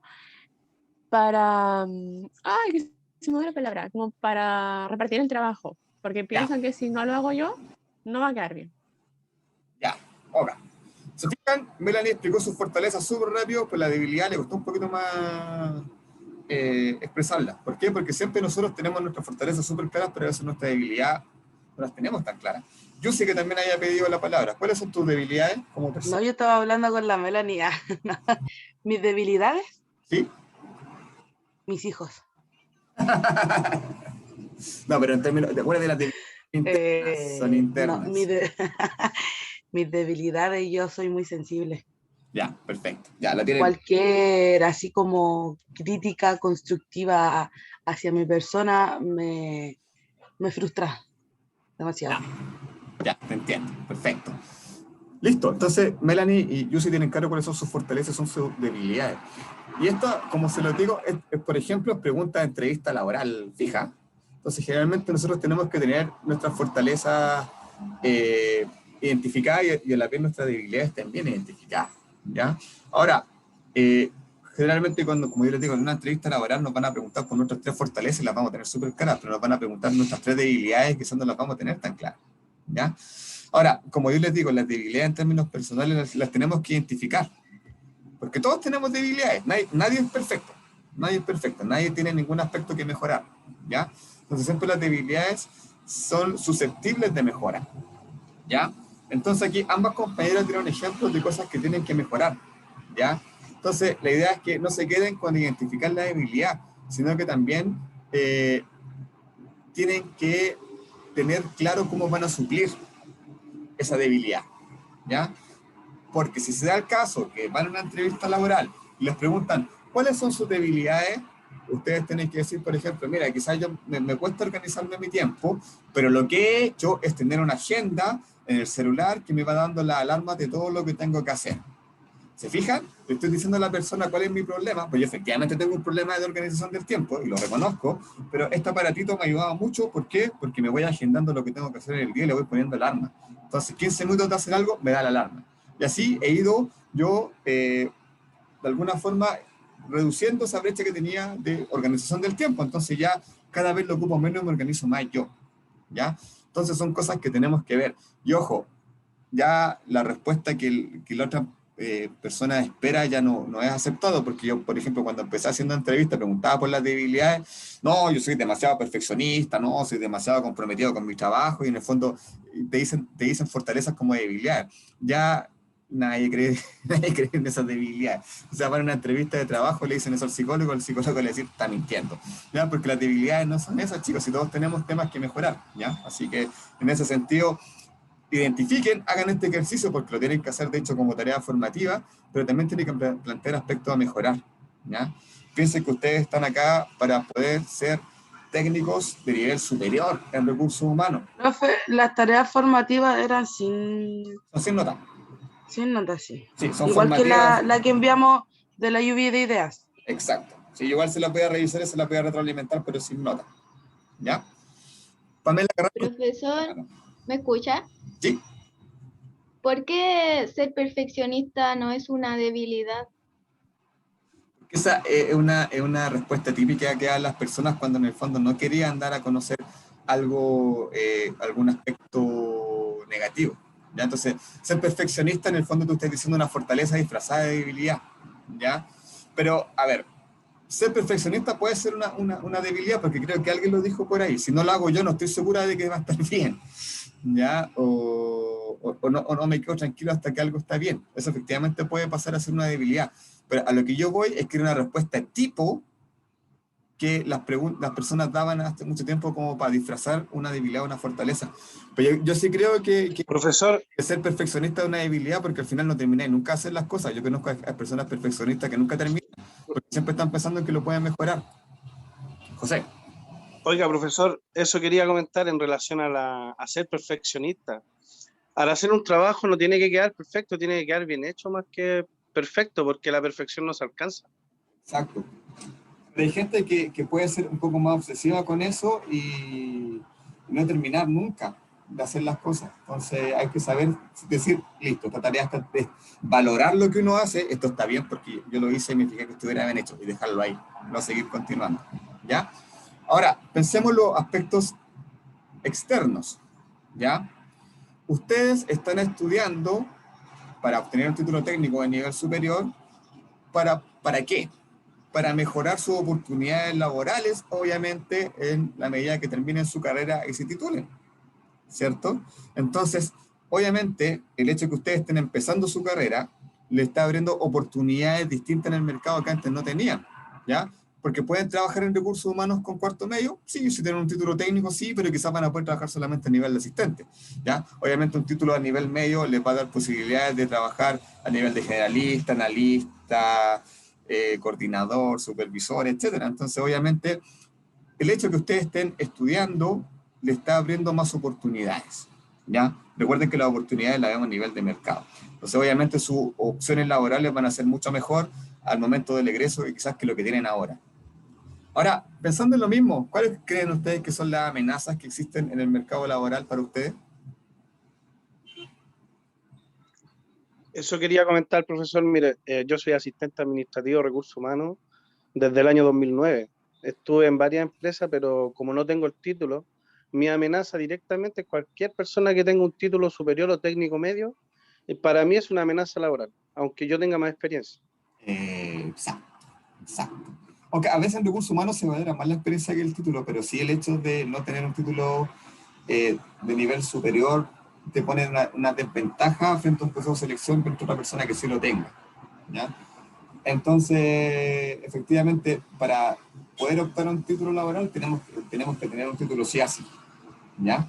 ¿Qué otra amenaza? A nosotros los ingenieros de recursos humanos también son una amenaza para el técnico. Por ahí va. Efectivamente, a ver, nosotros como recursos humanos, como yo les dije al principio, habían elegido una buena carrera porque cualquier empresa, cualquier organización pública o privada necesita recursos humanos. Entonces, en ese sentido podemos trabajar en lo que casi lo que nosotros decidamos, ¿ya? Pero así también hay mucha competencia, ¿ya? Porque la carrera de recursos humanos también la dictan varios CFTIP. Y también están los ingenieros, como dice Yusi, que es un grado académico superior al técnico porque es el posterior, digamos, que viene después, ¿ya? Entonces, efectivamente, una amenaza que ustedes pueden encontrar es encontrar que hay una gran cantidad de profesionales pidiendo trabajo en el área de recursos humanos. Eso puede ser una amenaza, ¿ya? Pero se van a dar cuenta que a pesar de que hay mucha demanda por puestos de trabajo de recursos humanos, también hay mucha oferta, ¿ya? O sea, no sé si ustedes se han metido a buscar trabajando en Laborum en un día. Bueno, ahora hay poco, porque en realidad el contexto así lo dicta, pero en un día normal, por ejemplo, en una situación normal sin pandemia, uno puede encontrar fácil 100 avisos de recursos humanos acá en Santiago. Entonces, hay mucha, si bien la amenaza es que hay mucha competencia, hay muchos profesionales, incluso que algunos tienen un grado superior que nosotros, compitiendo por el trabajo, también hay mucha oferta, ¿tá? Entonces, esa amenaza de alguna forma, si bien es amenaza, también se ve de alguna forma compensada porque también hay mucha demanda para trabajar en recursos humanos, ¿ya? En mi caso, por ejemplo, en mi caso personal, a mí me juega mucho en contra, me ha jugado mucho en contra, entre comillas, mi profesión, porque yo, como les comenté, yo soy sociólogo, no estudié nada de recursos humanos. Entonces, cuando yo postulo un cargo, claro, hay técnico en recursos humanos, ingeniero en recursos humanos, psicólogo y también un sociólogo. Seguramente, y este caso acá, y me sacaban del proceso. ¿Por qué? Por la carrera que yo tenía. Entonces, yo siempre consideré que, en términos personales, para buscar trabajo, una debilidad era mi carrera, porque estudié una carrera que no tenía que ver con recursos humanos. Entonces, seguramente, pidiendo un ingeniero, llegaba un sociólogo y decía, ¿y este que está postulando acá? Pum, next, y mi currículum pasaba y el archivo. Entonces, también ustedes están estudiando una carrera que obviamente tiene el nombre, recursos humanos. Entonces, es súper específico, y aparte, como yo les comentaba, su título va a decir gestión, no va a decir administración. Por lo tanto, esa también es una oportunidad. Ustedes, a diferencia de otros CFT de competencia que solamente le enseñan a administrar personas, nosotros les vamos a enseñar a gestionar. Por lo tanto, van a tener una mayor ventaja a nivel de mercado laboral. ¿Vale? ¿Queda claro lo que es el FOA personal?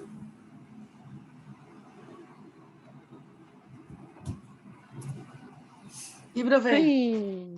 Listo, entonces, pasamos a la actividad formativa de esta semana. Como yo digo, yo se las voy a revisar. Aquí no hay cosas buenas ni malas, porque en el fondo, chicos, y esto es un proceso importante, nosotros tenemos que ser conscientes de cuáles son nuestras habilidades, nuestras competencias y nuestros aspectos a mejorar. Entonces, ¿qué tienen que hacer esta semana como actividad formativa? 1, fortalezas. Escribir 5 acciones para mantener esas fortalezas que tienen. ¿Ya? Es decir, ¿qué debiesen hacer ustedes para que esas cosas que ustedes consideran como fortaleza no se pierdan en el tiempo? ¿Ya? Segundo, debilidades. 5 acciones para mitigar o neutralizar esas debilidades, ¿ya?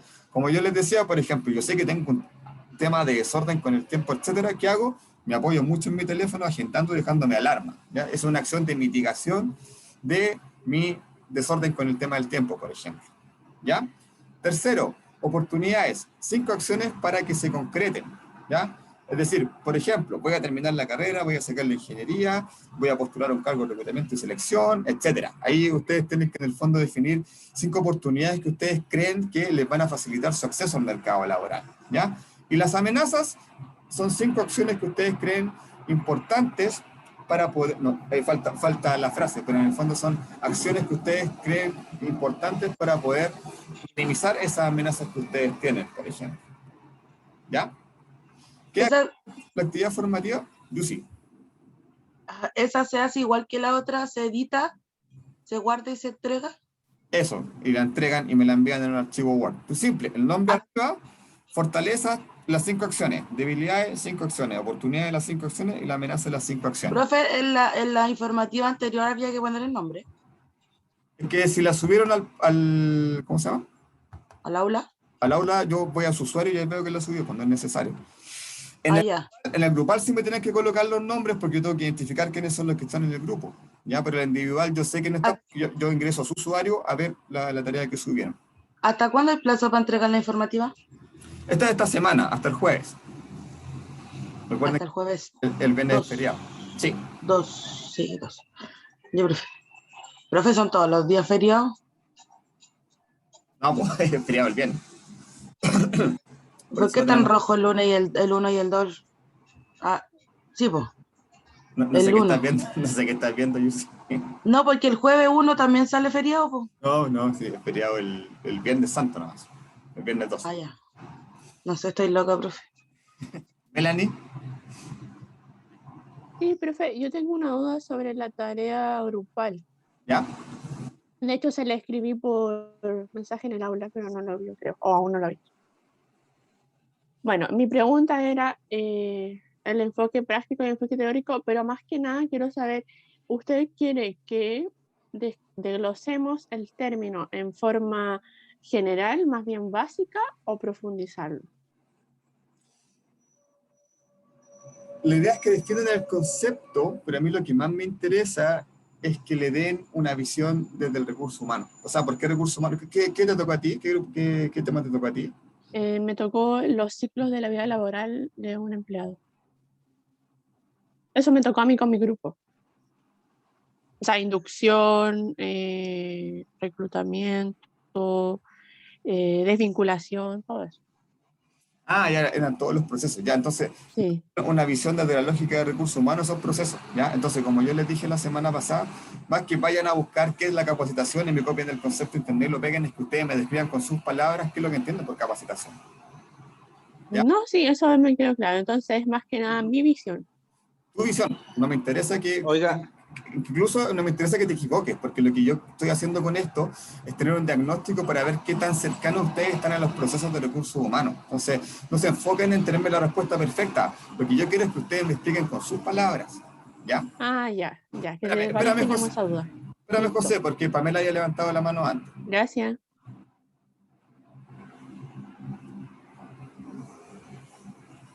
Profe. ¿Sí? Yo soy del grupo de la Melanie. Igual tengo una duda. Diga. En algunos sale que son 6 etapas laborales y en algunas que son 5. En una dice contratación o... Guíense por los procesos que están en los que les tocó a ustedes, porque creo que están especificados. No están especificados. No, profe, no está especificado, porque consta de 5 o 6 etapas, que creo que es la única de los temas que se desglosa. Reclutamiento. Claro. Le pregunté a otro Por eso profe, teníamos esa duda. me dijo que eran Déjame ver el trabajo. ¿Qué grupo son ustedes? ¿Qué número les tocó? Grupo 6. Oiga, profe, eso quería comentar. Yo me matriculé el día miércoles y no pertenezco a ningún grupo. O si me pueden agregar a un grupo, o lo hago solo. No, en grupo. Hay un grupo de 4, no me acuerdo quién era, que deben estar conectados. Hay 2 grupos de 4 alumnos que se podrían incorporar, no sé si están conectados.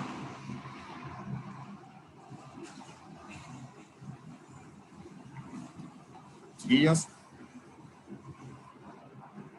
O si no, yo lo veo después, José, para que te incorpores. Profesor, el mío es el T4, es de gestión de talentos, o sea, gestión del talento. ¿Con quién hablo? No estoy viendo la Con Pamela.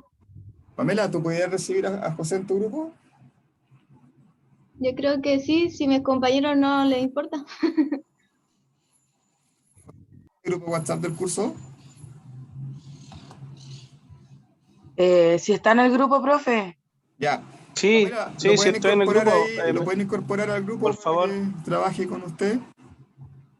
Ya ahí Muchas lo gracias. vamos a agregar. Ya, ahí por favor para que te incorpore al grupo y si les queda ahí te puedas sumar. Aquí. La Baitiera está aquí. Ya, a ver, ¿qué grupo me dijiste? Era el grupo 5, ¿cierto? Gestión del talento. Sí, ese no, es pero- el grupo mío. Ya, perfecto. Claro, dice solamente gestión del talento. Ya. Profe, no, el mío es el grupo 6. No, pues espérame, que alguien me estaba hablando del grupo, que me estaban haciendo una pregunta con respecto a qué tenían que hacer. ¿Ya? Sí, po. Ya. Gestión del talento en sí es un concepto. Y es un concepto nuevo que se está utilizando, ¿ya?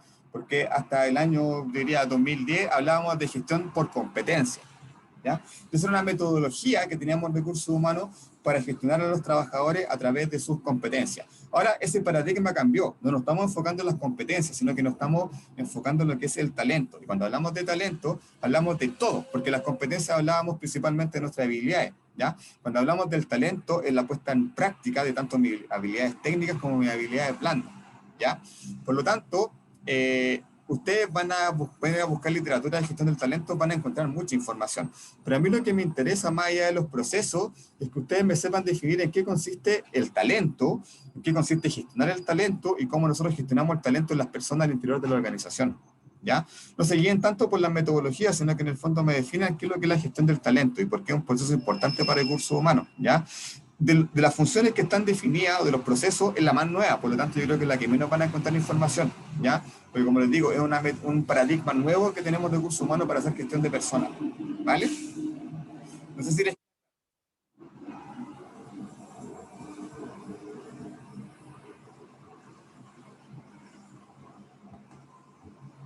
Ya. ¿Alguna otra duda? Porque se me está apagando la batería y se me va a apagar el compu. Un momento. Pamela no es, que Pamela no es de mi grupo. Por eso yo le preguntaba por el grupo 6. Ah, no, porque Pamela está en el grupo 5 y tú eres del grupo 6, claro, que les corresponde contratación, ciclo de vida del trabajador, inicio, término de la relación contractual. ¿También tienes dudas con el proceso? Sí, porque se divide en 5 o 6 etapas. Mira, importante. Aquí, incluso, es que hay mucha teoría, incluso hay algunos que dicen 3. Inicio, mantención, salida, ¿ya? Se va a encontrar información distinta respecto al tema. Ahora, a mí lo que me interesa es que estructures que hace recursos humanos. Por ejemplo, en el proceso de atracción hace reclutamiento y selección. Después cuando ingresa hace contratación e inducción. Después cuando ya está contratado lo remuneramos, lo beneficiamos, lo desarrollamos, lo compensamos y después cuando la salida lo desvinculamos. La idea es que hagan ese flujo, ¿ya? ¿Qué es lo que hace recursos humanos? Desde que ingresa el trabajador hasta que termina. ¿Qué gestiones hace con la persona? Por eso hablamos de ciclo de inicio, mantención y término. Se le puede decir la hoja de vida laboral en este caso, desde la solicitud de contratación, la recepción del trabajador, inducción y todo ese tipo de cosas, hasta la desvinculación. Incluso hay trabajadores que quedan vinculados a las empresas, digamos, alguno que esté con licencia médica no se puede desvincular, los con fuero, como usted había comentado. Hay diferentes tipos de hoja de vida de trabajador, va a depender del tipo de contrato y del tipo de cargo también. Esa era mi acotación. Ojo, el ciclo de vida laboral parte desde la postulación, desde que la persona no es trabajador, desde que la persona es candidato. Cuando está por eso proceso. Quedan varias dudas. Mire, disculpe, profe. Sí, dale. Lo que pasa es que hay solicitudes cuando usted anda buscando trabajo, ¿cierto? Ya, pero hay otros que piden un trabajador, digamos, generalmente la construcción, un supervisor trae a todos sus maquinistas, sus rigger, a eso me refería, cuando hay, digamos, dentro del organigrama de la empresa, están los jefes de producción que tienen a su gente, ¿me entiendes? Entonces ellos piden, ellos hacen una solicitud de contratación que pasa avisado por el jefe de personal, el administrador de contrato y así en relación de costo y producción. Sí, no, te entiendo. A eso me refería, hay trabajos que no se buscan, que a uno los llevan, el pituto que se dice. Sí, hay rubros que funcionan así o que son muy especialistas, que tú no vayas a encontrar gente en el mercado y que siempre vaya a tener que trabajar con los mismos. Eso pasa, sobre todo con cargos muy especialistas y en la construcción pasa harto con los especialistas, ¿ya? Pero ojo, no se queden en si son 5 o son 6, porque por ejemplo, algunas empresas terminan la relación contractual cuando despiden al trabajador. Pero ¿se acuerdan que en la última clase hablábamos de los placement? De que a pesar de que yo despido al trabajador, lo ayudo a buscar trabajo en otra empresa y lo sigo ayudando. Entonces, en ese sentido, pueden ser más pasos, ¿ya? No se compliquen con esos chiquillos, si son 5, son 6, son 7. Profe, disculpe. Una línea de trabajo, desde el inicio hasta el término, ¿ya? Nosotros terminamos ahora a las 11:20, que quiero ir a tomar desayuno. Sí, que están resolviendo consultas. ¿Dudas, consultas con respecto al trabajo? Yo, profe. Lo que pasa es que a mi grupo le tocó remuneración y compensaciones. ¿Ya? Y prácticamente yo lo busqué en Google porque un tema de que no me gusta leer mucho, realmente soy mala para leer. Así que una compañera me dijo que tenía dudas porque ella lo buscó en el libro. Y realmente leí y el libro sí tiene demasiado, como que se explaya demasiado y tiene muchos términos. Y quería saber si en el informe como que ingresamos todos los términos que salen en el libro o nos basamos solamente lo que pidió en el trabajo. No, Claro, me pasó lo mismo. Como yo les decía al principio, la idea es que vayan a las fuentes de información, lean internet, el libro, idealmente Chavenato, yo lo recomiendo para que ya vayamos manejando esos conceptos técnicos, porque tenemos que manejar esos conceptos técnicos, pero más allá lo que me interesa a mí es que ustedes lo lean, lo entiendan y me lo escriban. Ya. ¿Vieron? Como les ¿Profe? no va a haber el primer trabajo, no van a haber respuestas buenas y malas. A mí lo que me interesa es un diagnóstico, precisamente de lo que estaba hablando hoy día, de qué tanto ustedes están cercanos a los conceptos de recursos humanos. ¿Ya? Melanie. Mire, lo que pasa es que yo me metí al link de descarga de la biblioteca para imprimir el libro de Chavenato y el enlace envía a otro documento. Sí, sí, hay uno de educación y uno lo puede. Sí. Pero vi que en el grupo lo compartieron. Alguien lo encontró el libro de Administración de Recursos Humanos y lo compartió. Ya. Así que está, y yo también lo tengo, pero por un tema de derechos de autor no se los puedo compartir por el aula porque tiene que estar registrados los textos. Yo se los podría mandar compartir por un Google Drive, por ejemplo. ¿Ya? Que es lo más... Sí, o sea, la idea es que sea el que vamos a utilizar, porque yo, claro, busqué y salen varias opciones, pero creo que encontré uno de Chavenato, pero era para, por si alguno se confundía y no lo encontraba en el aula. Sí, no, la Administración de Recursos Humanos es Chavenato, que tiene 1 millón de versiones, porque la primera versión es como cerca del 2000, pero ahí en adelante han salido otra serie de versiones, así que el que encuentren es el que corresponde.